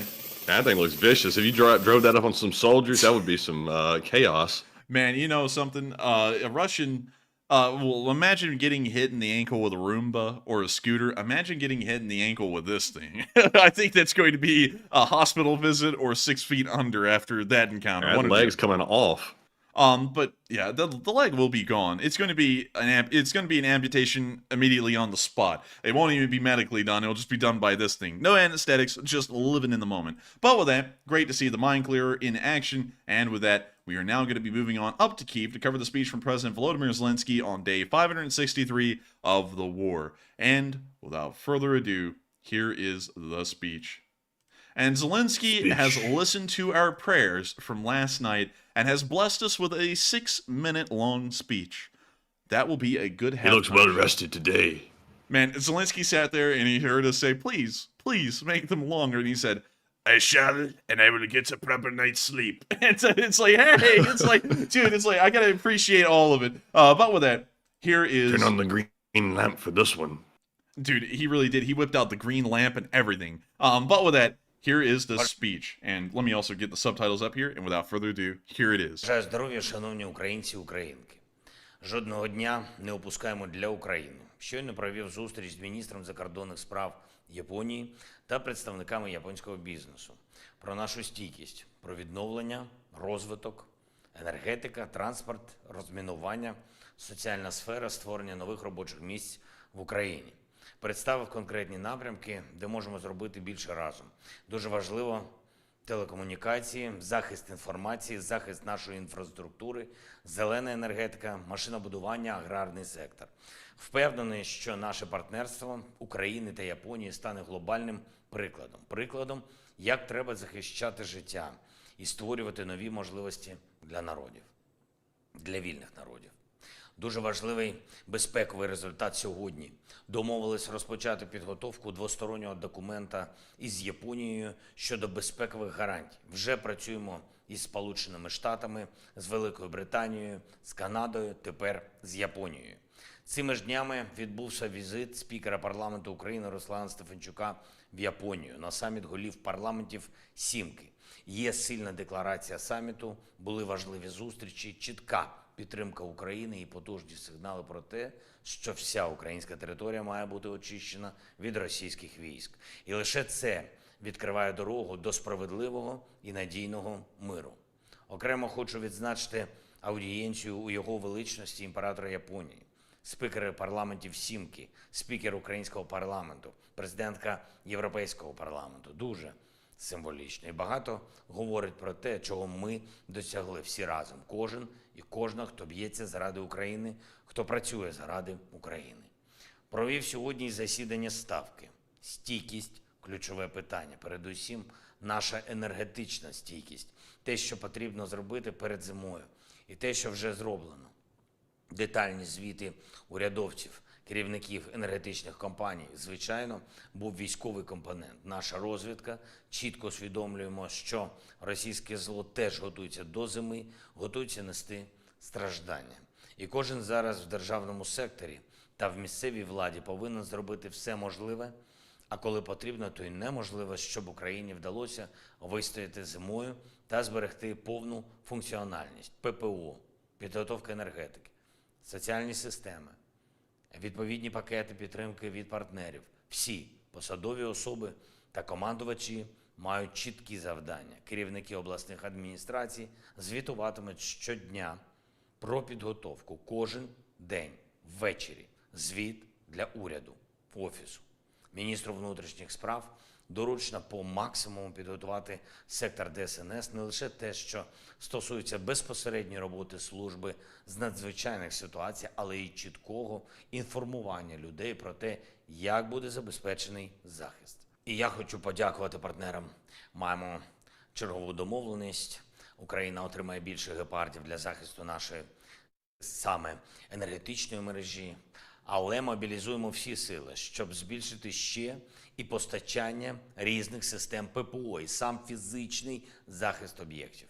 Ще одне. Вже багато років в другу суботу вересня в нашій країні відзначають свій день одночасно дві професійні спільноти. Це День фізичної культури і спорту та День українського кіно. І подібних збігів в нашому календарі надто багато. День юриста і День художника. День будівельника і День працівників ветеринарної медицини. І є співпадіння професійних днів і днів пам'яті.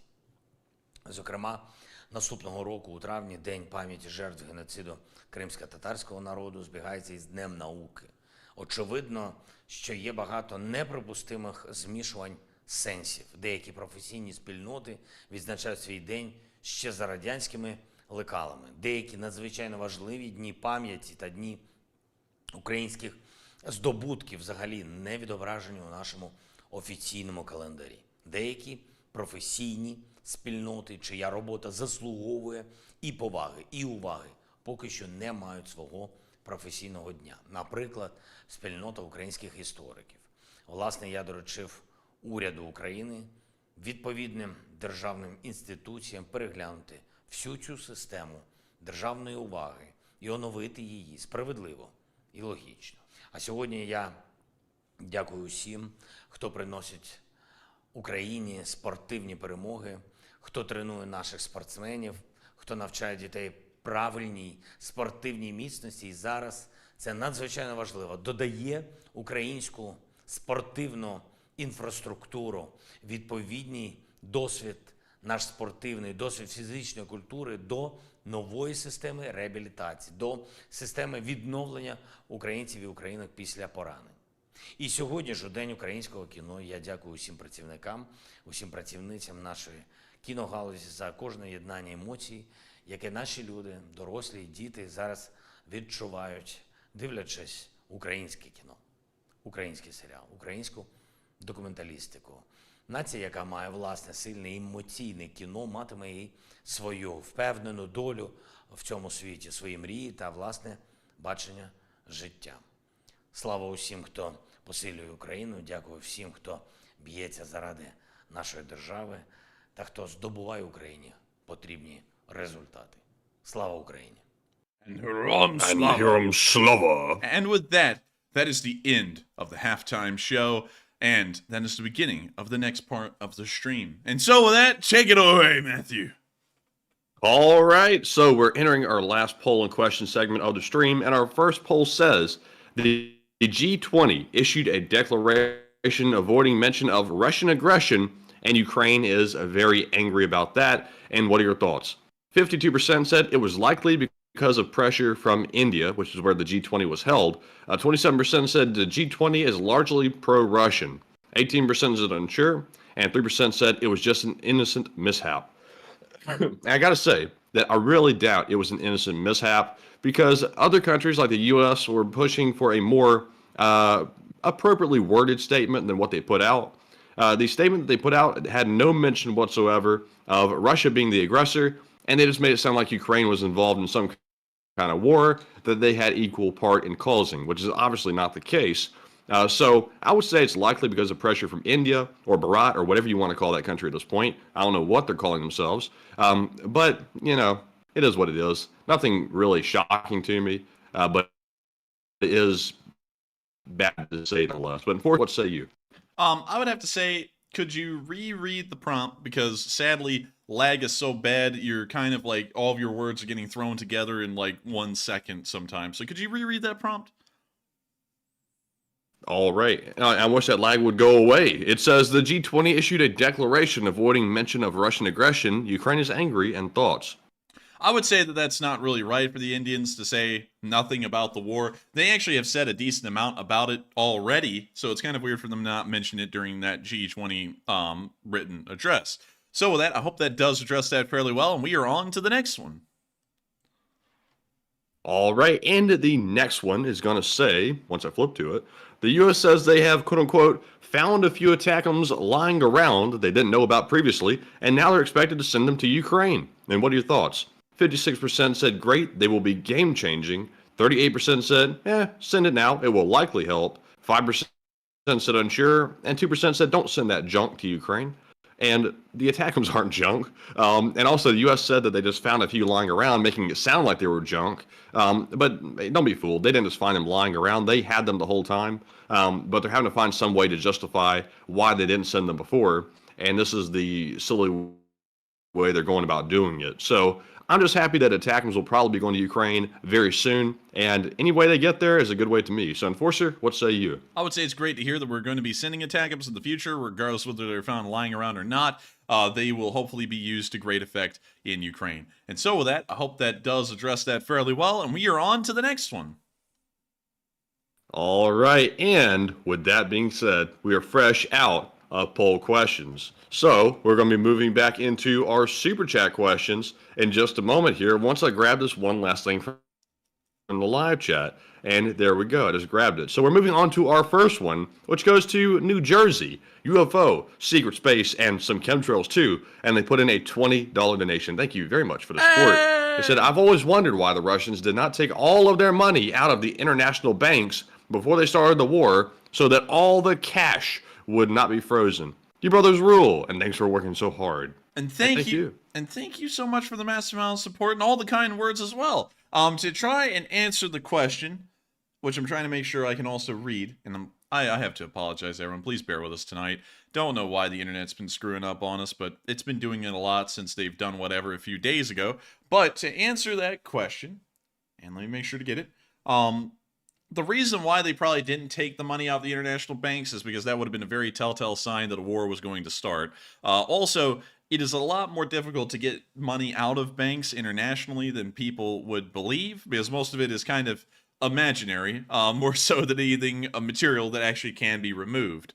So with that, I hope that kind of addresses that the best I can. I'm not really the biggest person on economics or how the banks operate in that regard, but thank you so much once again for the kind words, and thank you so much for enjoying all of the work we do. We put in a lot of work into this channel, and we're so happy to know that so many people do appreciate it, enjoy it, and also find it worthwhile to support us, to help us to be able to keep on doing this, and to also do everything else that makes us exhausted behind the scenes, like law school. And so with that, thank you so much once again. Hope that does address that fairly well. And with that, we are on to the next one.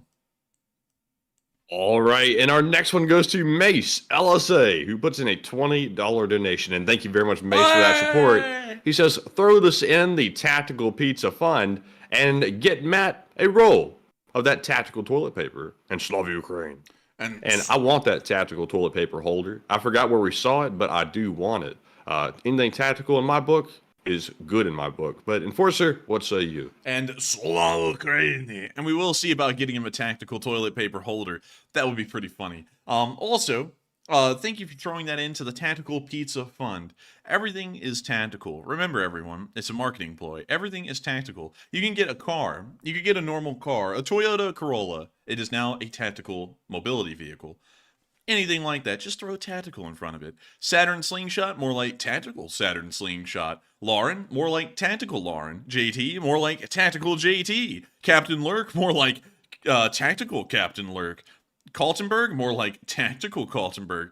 You folks are all tactical, and tonight we are tactical as well. That's why in the middle of Zelensky's speech, I went and got some tactical food replenishments, and also got myself a tactical moisturizing element, or more so, what would be the right way? A tactical hydration element. Oh, water. But still, thank you so much for the support. I thought you were talking about lotion or something. I didn't know what you meant. Yeah, when I said moisturizing, I was like, water is not moisturizing, that's hydration. But anyways, thank you so much once again for support, Mace LSA. And thank you so much for being a longtime member of the Sleeve Spring Army and helping this channel to keep on rolling. Of course, viewer support is incredibly important to the longevity and the abilities of this channel. Y'all help us to be able to save our money in the background, to be able to pay the bills, to be able to do what we have to do, you know, to be able to survive, and also to be able to continue to do this as a job. Like Matthew said last night as well, and made a huge emphasis on, this also goes a good bit into our law school fund and helps us to be able to continue to go to law school.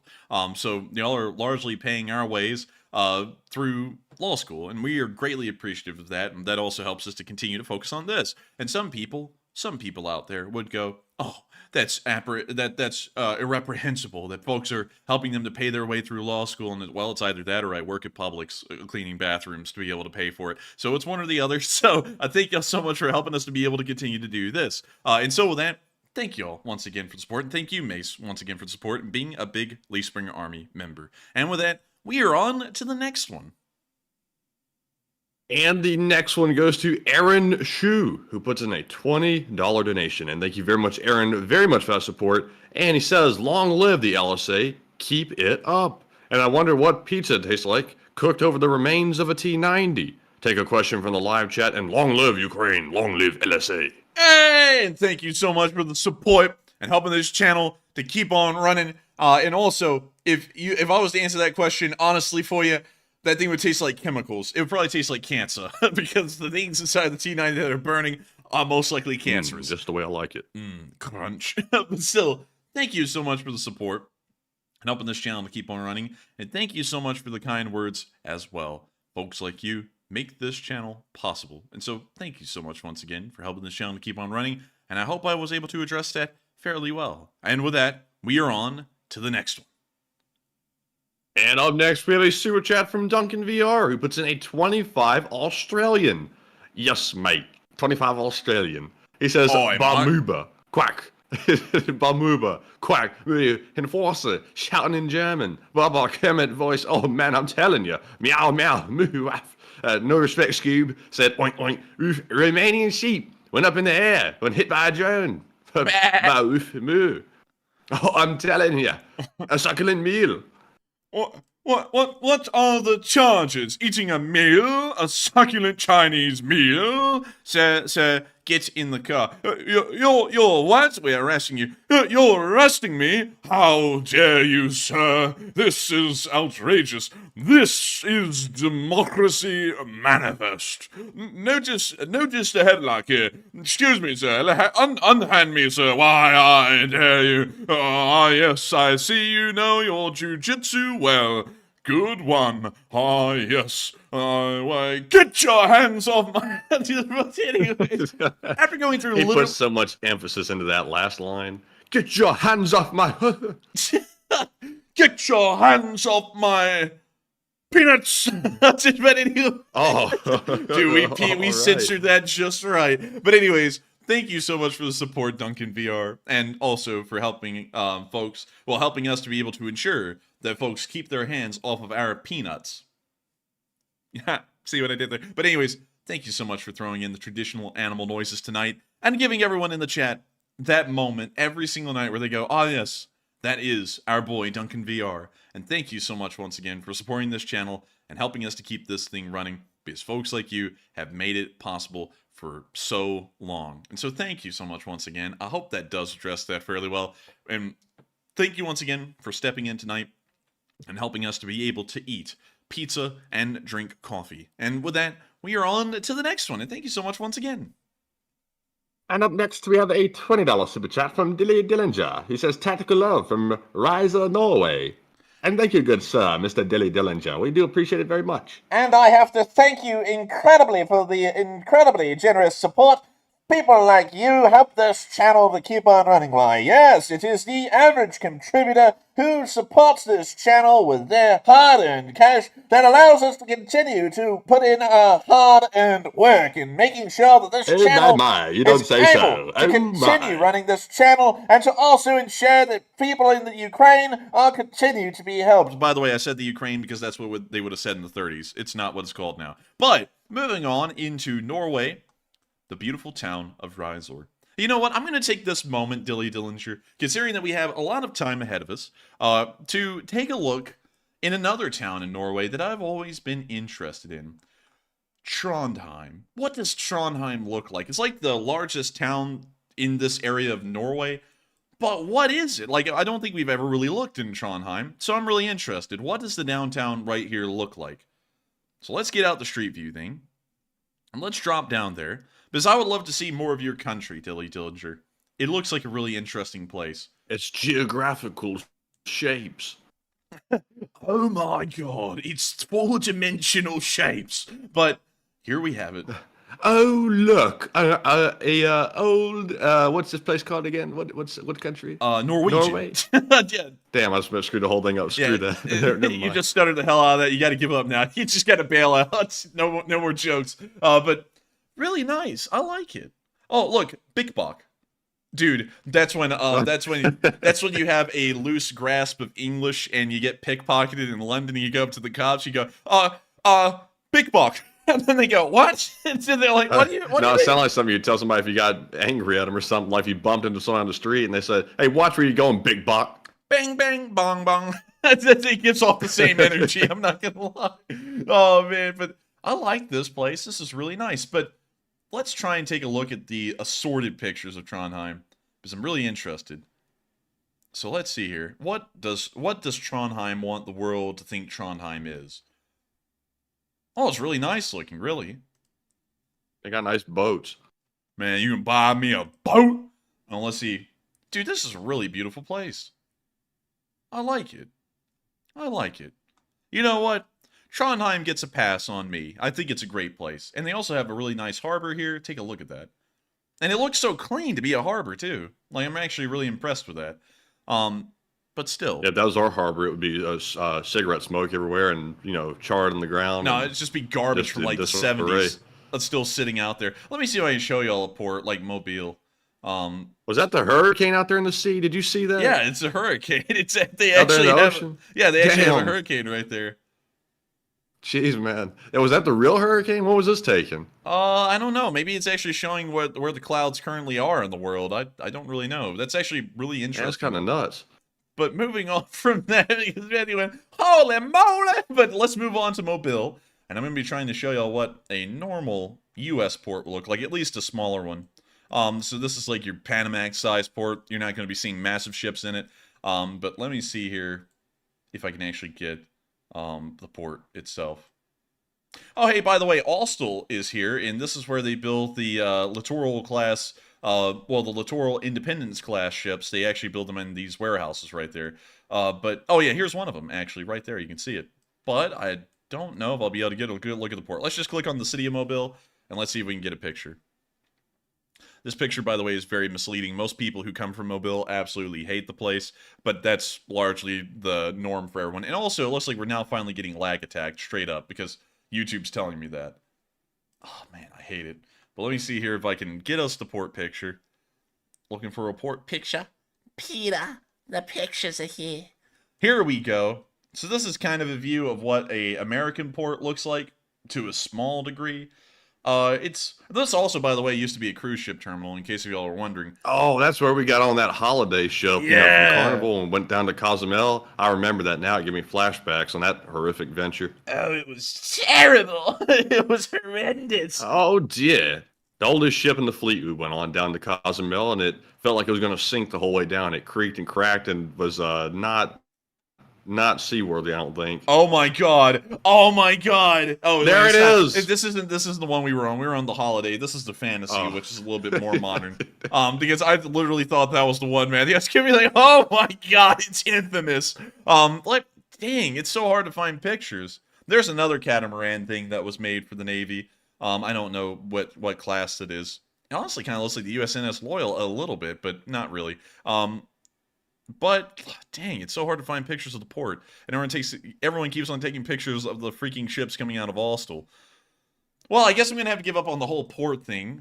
Looks like I won't be able to show y'all that right now, but American ports don't look as clean and as nice as the one in Trondheim did. Trondheim was like a super nice port. American ports are kind of just there to get the job done. But nevertheless, thank you so much once again for support, Dilly Dillinger, and allowing us to take a look at the beautiful nation of Norway, which a decent amount of Leaf Spring Army members come from Norway, actually. And so with that, thank you so much once again. I hope that does address that fairly well. And with that, we are on to the next one. And the next one goes to Coral Danilo, who puts in a $20 donation. And thank you very much for that support, Coral. He says, I got too quick my super chat. I meant to say, make Russia Muscovy again. And I would say, yeah, let's make it Muscovy again. But hopefully, let's not make the Mongolians the Mongols of the 13th century again, because those guys were kind of a little tough. But still, thank you so much for the support, Coral Danilo, and I would certainly agree with you 100%. Let's make Russia Muscovy again. And so with that, thank you so much once again for support. I hope that does address that fairly well while I fluctuate my voice like it's some kind of a roller coaster. And with that, thank you so much once again for the support. And up next, big shout out to David Conrad, who put in a $10 donation. And David did not leave a comment, but David, thank you very much for the support. And it did come through, and thank you very much for helping to support the channel and keep it running. And up next, we have a $12 super chat from Margaret Hemsley, who says, today is National Borscht Day in Ukraine. Put us towards borscht for yourselves. And quiz question, borscht, main ingredient is, question mark, beetroot. Take a live chat question, please. And borscht. And thank you so much for the support, Margaret Hemsley. Today is Borscht Day inside of Ukraine. And I would have to say that it is a really good day to have borscht. That's a great day to have borscht every day. It's made of beets. Beets, you know, are kind of good. The best thing to do is to get live beets. You don't want dead beets in your soup because those don't taste as good. But it did. How's it going? But anyways, thank you so much for the support, Margaret Hemsley, and sharing that with us. And we are eventually going to find a place here in the city of Birmingham that does cook up some borscht, because I'd actually like to have some legitimate real borscht. Y'all got us introduced into pierogies, which are amazing tasting, and I want to explore more Ukrainian food. And so with that, thank you so much once again for the support. I hope that does address that fairly well. And with that, we are on to the next one.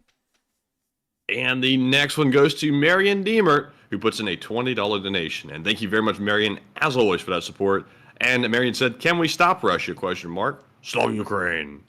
And I would say, yeah, I think we can. As long as we continue to support Ukraine in this war, and we also don't end up trying to wimp out whenever the Russians do anything to us, I think that we can end up stopping the Russians from doing what they're doing. I would guarantee that with 100% certainty. And so with that, thank you so much for the support, Marion Deemer. I hope that does address that fairly well. And thank you once again for being a longtime viewer of this channel and supporting us, so that way we can ensure that this channel will continue to run. And of course, Slava Ukraini. And with that, we are on to the next one.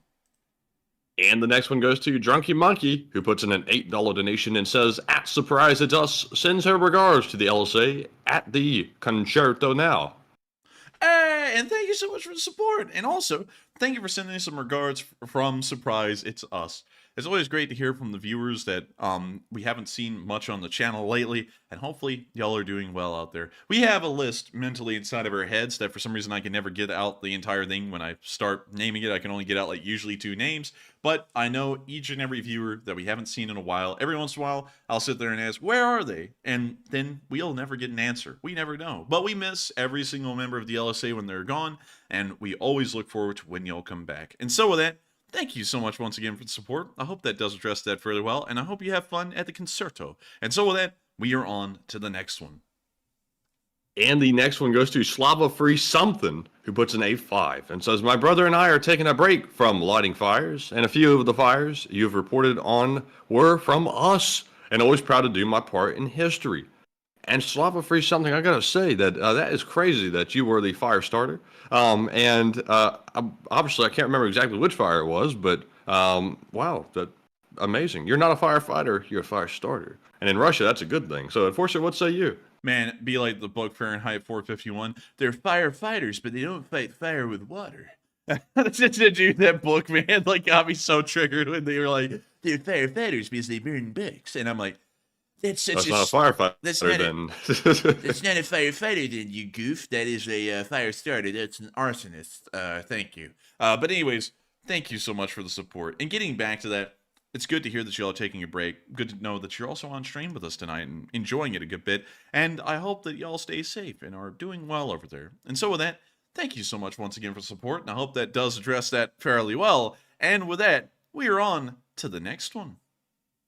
And the next one goes to Cody D362, puts in a 5 and says, good evening, and Slava Ukraine. And we also have a 5 from Thomas Kruger, by the way. He says, thanks, guys, for doing this. And good evening, and Slava Ukraini. And thank you so much, Thomas, for supporting the channel and enjoying us doing this.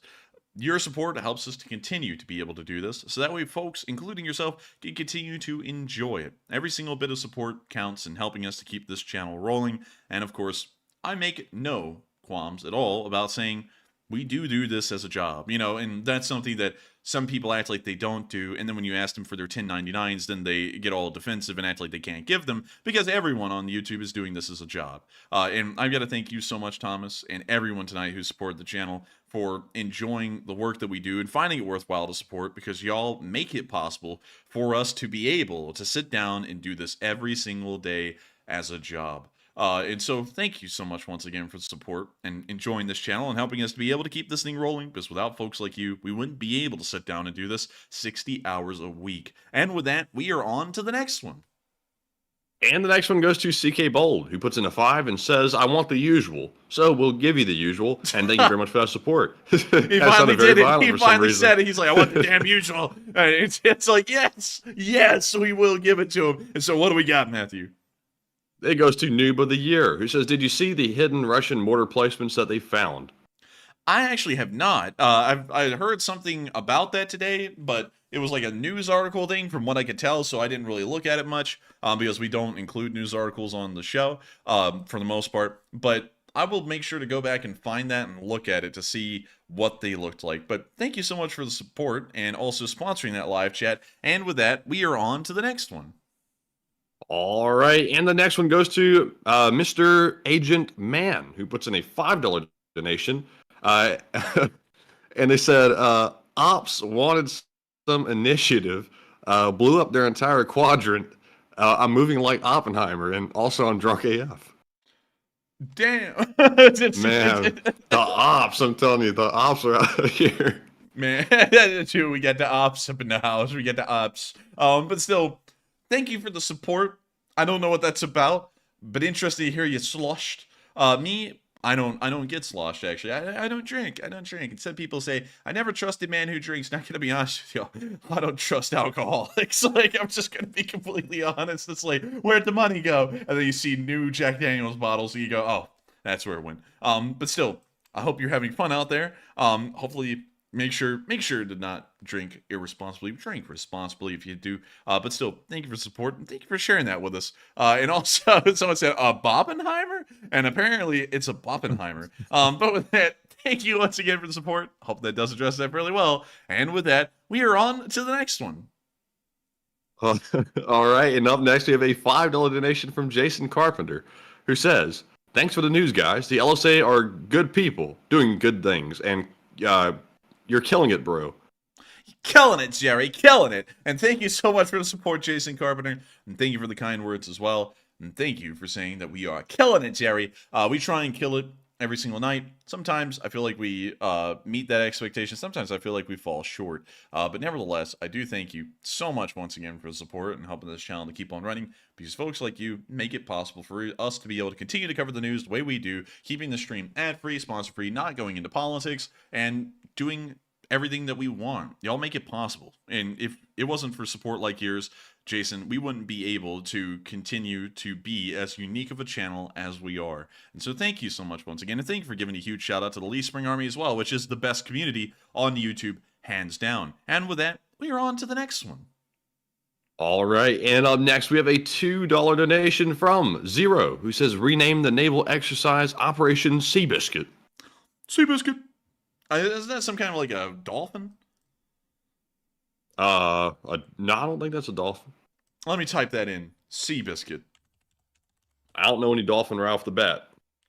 Seabiscuit was a champion thoroughbred racehorse in the United States who became the top money-winning racehorse up into the 1940s. He beat the 1937 Triple Crown winner, War Admiral, by 4 lengths in a 2-horse special at Pimlico and was voted American Horse of the Year for 1938. Huh. Okay. Well, he was a winner. Man, I gotta say, that thing was a stud. But still, thank you so much for the support and also suggesting that name change. We will possibly look into changing the name of that war game exercise for NATO into Operation Seabiscuit. And so with that, thank you so much for the support. I hope that does address that fairly well. And with that, we are on to the next one.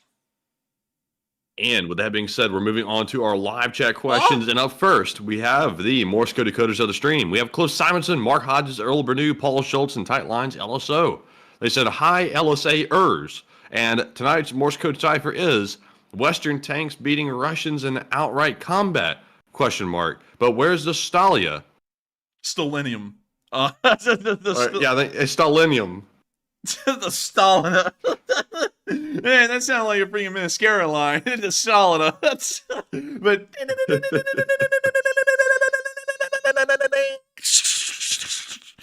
that's the sound of money. And y'all got that down on the nail. Y'all just hit the jackpot and y'all brought the home. Y'all brought the real. What happened? I was on the hills. I was on the foothills. I have lands. Chasing paying. But y'all got that down on the nail. You're getting money. Anyways. But anyways, y'all got that right. It is Stalinium. And I thank y'all so much for getting that Morse code message correct. It is wonderful to see Western tanks going up against Russian ones, and just their mere presence scares off about 3 Russian main battle tanks. It's absolutely amazing. And I gotta thank y'all so much once again for getting that Morse code message correct on the 563rd day of the war. And so with that, we are on to the next one. All right, so we have another super chat, actually. This one's from R. Rako, who puts in a 5 and says, if you were a conscript in the Russian army, how would you handle yourself? Surrender or go AWOL? Once the opportunity arose, I would surrender. Going AWOL would not be smart because we see the Russians are pretty cruel to guys who go AWOL or desert. So surrendering would be the best bet for a Russian soldier. If I was one, that's what I would do. I would bide my time, hopefully not die, and then I would surrender the first chance I got. And so with that, I hope that does address that fairly well. And thank you so much once again for the support. And with that, we are on to the next one. All right, and moving back to our live chat questions, we have one from King Rats, who says, I don't know why I'm not speaking right tonight, but it's King Rats, who says, would the second drone hitting Romania, will NATO kind of, in a way, be forced to use Article 4 and discuss options? And real quick before an enforcer answers this one, they should call Article 4. To me, that seems like a necessity at this point. Article 4 is simply a conference. It's not activating Article 5 and going to World War. It's simply getting together and all the allies can talk about the situation like the serious situation that this is. By not calling up Article 4 and making goofy statements like we stand in solidarity with Romania after they've been hit twice with explosive drones by adversary is extremely weak. It's eventually going to cause the alliance to fall apart. And I know it's a bold thing to say, but this will have long-term consequences and it's going to weaken the entire view of NATO and the international community. So, Enforcer, what say you? I would have to say that, can you actually reread that question again? Would the second drone hitting Romania, will NATO kind of in a way be forced to use Article 4 and discuss options? They won't be forced to use it unless if Romania wants to invoke it, and they have the right to invoke it or not. And then that brings everyone around into the meeting. So it won't force them into Article 4, but it does give Romania the option to bring it forward into discussion. And so with that, I hope that does address that fairly well. And with that, we are on to the next one. And the next one goes to Ray, who says, has there been any drone attacks yet on a Russian plane with the tires on the wing? Russian plane with tires in the wing. We haven't seen an attack on Russian planes with the tires on the wings at the moment, for now at least. So with that, I hope that addresses that fairly well. And with that, we are on to the next one. And the next one goes to Off the Grid with Scott, who says, when do you think Russians will finally off Putin, and how will they do it? I think the Russians will probably just end up, I mean, hell, he might just get Ceausescu'd, where he just gets gunned down in some military camp somewhere if he's trying to leave the country if things went that bad. But or seppuku? Banzai. But anyways, I think he's probably just going to end up getting Ceausescu'd, honestly. If things went really badly, they would probably say he's some kind of a criminal, and here's how you're going to pay for all the crimes you've committed, and then they'll gun him down. So with that, I hope that somewhat addresses that fairly well. And also, Matthew, there was a bot that came in here asking a really good question earlier. I actually got to them before you did. But to answer their question, where's his 1099s? And also, for this guy to always be acting like he's a saint, where in the world did that legal defense fund go? Because it obviously didn't go into getting an attorney because he never got one. And so with that, we are on to the next one. All right, and I'm trying to go back and see what the hell was said. I didn't see it. But the next live chat goes to Barry Badrinth, who says, have any Ukrainian tanks passed the Dragon's Teeth in the south yet? Yes, we have seen that there are Ukrainian units fighting in Verbove that have clearly moved beyond the Surovikin line and the Dragon's Teeth in front of it. And so with that, I hope that does address that fairly well, and we are on to the next one. All right, and the next one goes to Eric Kress, who says, Matt, just wondering if you two have any info on China and Taiwan, and I heard something about China has tanks near a, near a port. China has tanks always near ports.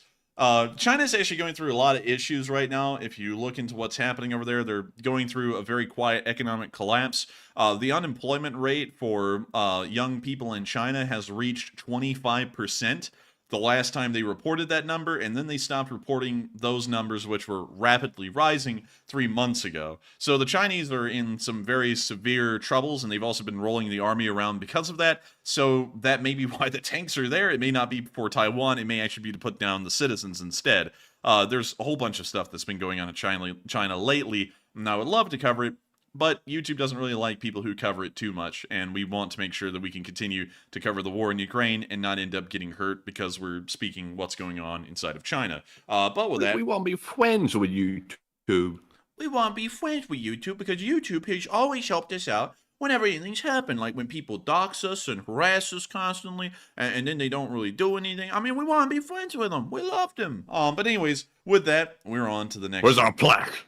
Man, really, where is the plaque at this point? It's September of next year. We've had 100,000 subs or more for a year now. We still haven't gotten that freaking plaque, man. It's annoying to me. But anyways, we're on to the next one. And the next one goes to Sianya, who says, do we think that the attackums will actually get through the air defenses around the Kerch Bridge, and nothing else has recently, including the Storm Shadow? We don't know that, because we've never confirmed that a Storm Shadow's been shot down. We confirmed that some S-200s were shot down, but we've never seen a Storm Shadow fired at the bridge. Also, that most likely would violate the agreements that the British and French gave the Storm Shadows with, because they explicitly said they couldn't be used against the bridge. So with that in mind, I think that the Ukrainians are most likely going to try and use a Sea Baby or some kind of a submersible kamikaze drone, by sea to attack the bridge again. That would be my best guess. And so with that, I hope that does address that fairly well, and we are on to the next one. All right, and we have 3 live chat questions left, and this one goes to Book Bandit, who says, is the naval response in the Black Sea just part of the naval exercise taking place in the Baltic at the same time? And they're separate, actually. Yes, they are separate. So Randy kind of answered that for me really quickly. And so with that, I hope that does address that fairly well, and we are on to the next one. All right, and up next we have a $10 super chat from Gucci the Pug, who says, I have heard multiple people in person repeat the Russian propaganda stories about some bad things happening as a reason Russia invaded. How can so many people believe this? And it's alarming.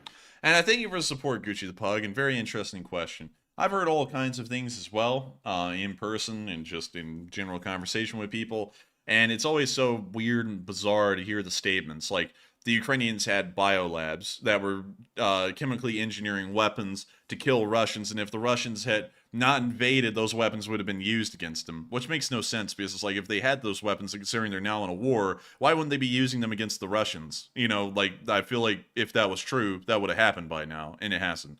Other weird things that I've also heard, like the whole human trafficking thing, are that Ukraine is full of Nazis. That's a pretty common one. And then also another thing is that we should just give Ukraine to the Russians. Who cares the moral side of things, or the strategic side of things, or anything for that matter? We should just let Ukraine do whatever with the Russians, because that's not our business, which is then also just goofy as well, because everything in the world is our business. I mean, you're not the biggest, most powerful country in the world for everything to not be your business. If you're the biggest and most powerful person on the block, everything's your business. So that statement doesn't make sense either. But I've heard all kinds of statements. I don't really find it alarming because, and I hate to sound like a cynical person here, at least as far as what I've been seeing running a YouTube channel, but the more I've been exposed to people, the more I've realized there are a lot of people out there who just don't have any sense at all. And, that's something that I've just started to just realize, is that, damn, a lot of people just don't even know anything that's going on. And that kind of has led me to know there are just a lot of stupid people out there. And, and I'm not saying that as in there's just one direction, like anti-Ukrainians are stupid. There's actually some people over there that are fairly smart, but I believe they're misguided.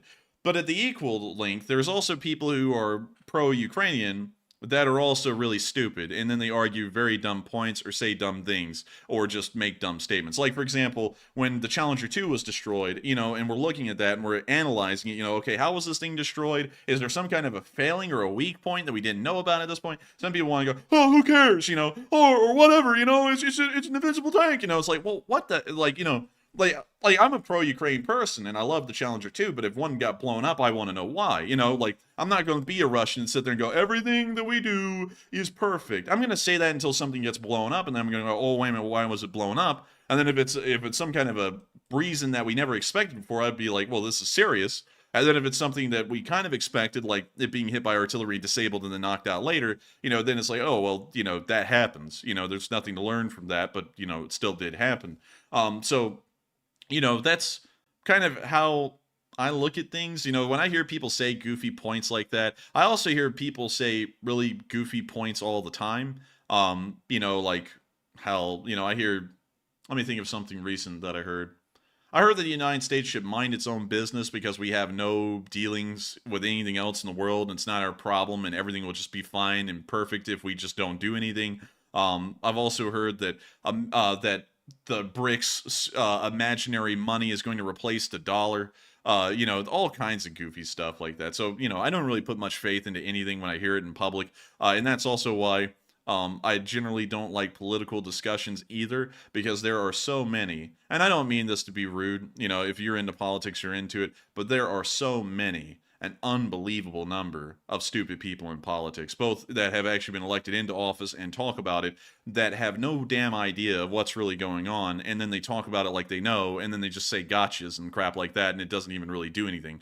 And that's why I don't. Oh, trust me, everybody knew about that one. Yeah, because everybody knew about the politics one. Because you look on one side and you have some people who say, and I can't even really say the stuff that I think is dumb, because some people are going to get offended by that because they might think it's a smart statement. But you have some really dumb people on one side, and then you have some really dumb people on the other, and you just look at them and you go, wow, that's what both sides are kind of made up of at this point. And then you hear the political commentators as well, and they just don't even have a damn idea of what they're talking about, and then they just come up with these stupid points that just don't make any sense. Like people wanting tens of trillions of dollars for things that can't exist, or looking through the world in some kind of a lens that just doesn't make any damn sense, like the United States can just walk off from everything and not do anything anywhere. It's just stuff that really just grinds my gears. So that's kind of how I look at it. So I wouldn't even concern myself with it that much, Gucci the Pike. I wouldn't concern yourself with it either, because people just say some of the darndest things, and that's just a part of the world. Luckily, they are usually too goofy to really do anything, so I just leave it at that. And so with that, thank you so much once again. I hope that does address that fairly well, and I think we're on to the second to last question of the night, if I'm correct, Matthew. And this one goes to ABCD, who says, the USA already has a military air base in Kogalanytsenu Airport near harbor of Constanta at the Black Sea, and most likely they have air defenses there, don't they? They most likely do have air defenses around the port of Constanta, but they don't have anything near the Danube River area, and that appears to be an area of larger and more important concern at the moment. And so with that, I hope that does address that fairly well. And also, I saw someone in the live chat, Matthew, say, so you were always right, I guess. No, I'm not always right in politics. No, no one's ever completely right in politics. I think that might be one of the people you were just referencing a minute ago. Yeah, because here's the thing, man. Like, I get that no one's ever going to be right on everything in politics because no one ever has been. But the thing is that when you come out with stupid ideas and you just continuously push them, or you take things that don't even matter or shouldn't even really be major discussion points, and then you just push them to just to all high heaven, to just disregard everything that really is important, then I find that to be stupid. And I'll be quite honest with y'all, two of the major topics, I'm not going to state what they are, but two of the most major topics that come up during election cycles in the United States, one starts with an A, and then the other one starts with a G, well, it has two words, and it starts with a G and a C. Both of those are just such stupid points to make the primary talking points of political campaigns. And I know that some people, because everyone's been ingrained for the past few decades to think these are the most major things impacting the country, but there are so many other major things, like economic advancements, job security, getting people to work, our place on the world stage, making sure that people just have a good life to start off with, or that, hell, there's enough houses out there to buy, so that way a simple house isn't $700,000. There's a lot of things out there that are just so more important than the superficial stuff that's talked about at this point, and that's what I find stupid, is that stupid people continue to push these same stupid topics that really don't matter or really don't change that many people's lives.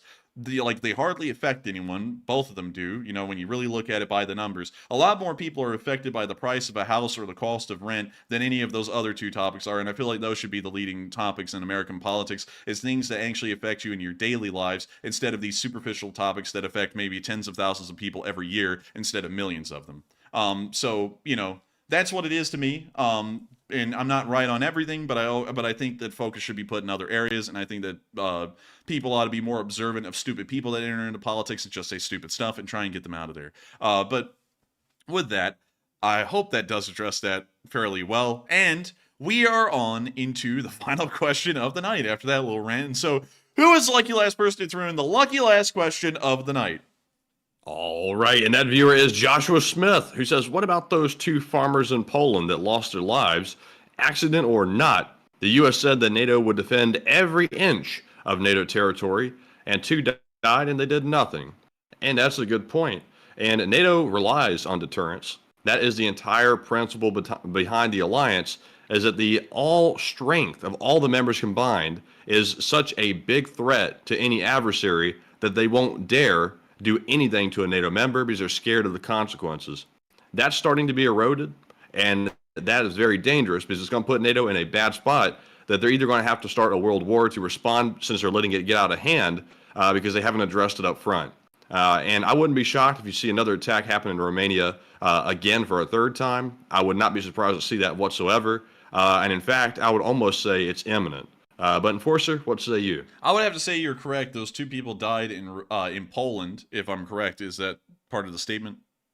Poland. Okay, yeah. So the 2 people who died in Poland, the reason why there was no response because it was actually discovered it was a Ukrainian S-300 missile that had been fired to intercept an incoming Russian missile. It missed, and then it glided into Poland and then blew up, killing 2 farmers. So there wasn't really a NATO article to be invoked there against the Russians. It was actually something that was an accident on the Ukrainians' end, so that's why it kind of just disappeared and no one really talked about it beyond that point. At least that's the official story.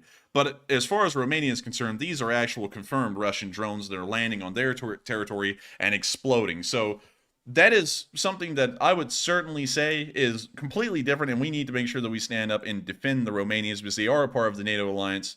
You don't just leave members of an alliance out there on their own, and that is something that concerns the entirety of NATO. So I would certainly agree we need to step up and defend these people with everything NATO has. And so with that, I hope that does address that fairly well, and thank you everyone so much once again for watching tonight. There were, at the peak, 6,000 of y'all on tonight. A little bit of a smaller stream, actually, but nevertheless, we are entirely honored that 6,000 of y'all at the peak were here tonight watching this channel and enjoying the news. If y'all did enjoy, please make sure to subscribe. This channel runs 6 days a week at 10 p.m. Eastern Time every single night except for Monday, covering the past 24 hours of the news of the war in Ukraine in picture and video evidence. We also run short war summaries in the middle of the day as well, covering some of the major points of the news that day. Those come out mostly every day, but we can't guarantee that they'll come out 7 days a week. Nevertheless, I thank you all so much once again for watching. Good night, good luck, stay safe, take care, Slava Ukraini, and long live the Lee Spring Army. The Lee Spring Army sends its regards. And good night, LSA. See you all tomorrow on our fundraiser stream. And of course, Slava Ukraine. Hear 'em, Slava. Good night. Yes. The Lee Spring Army sends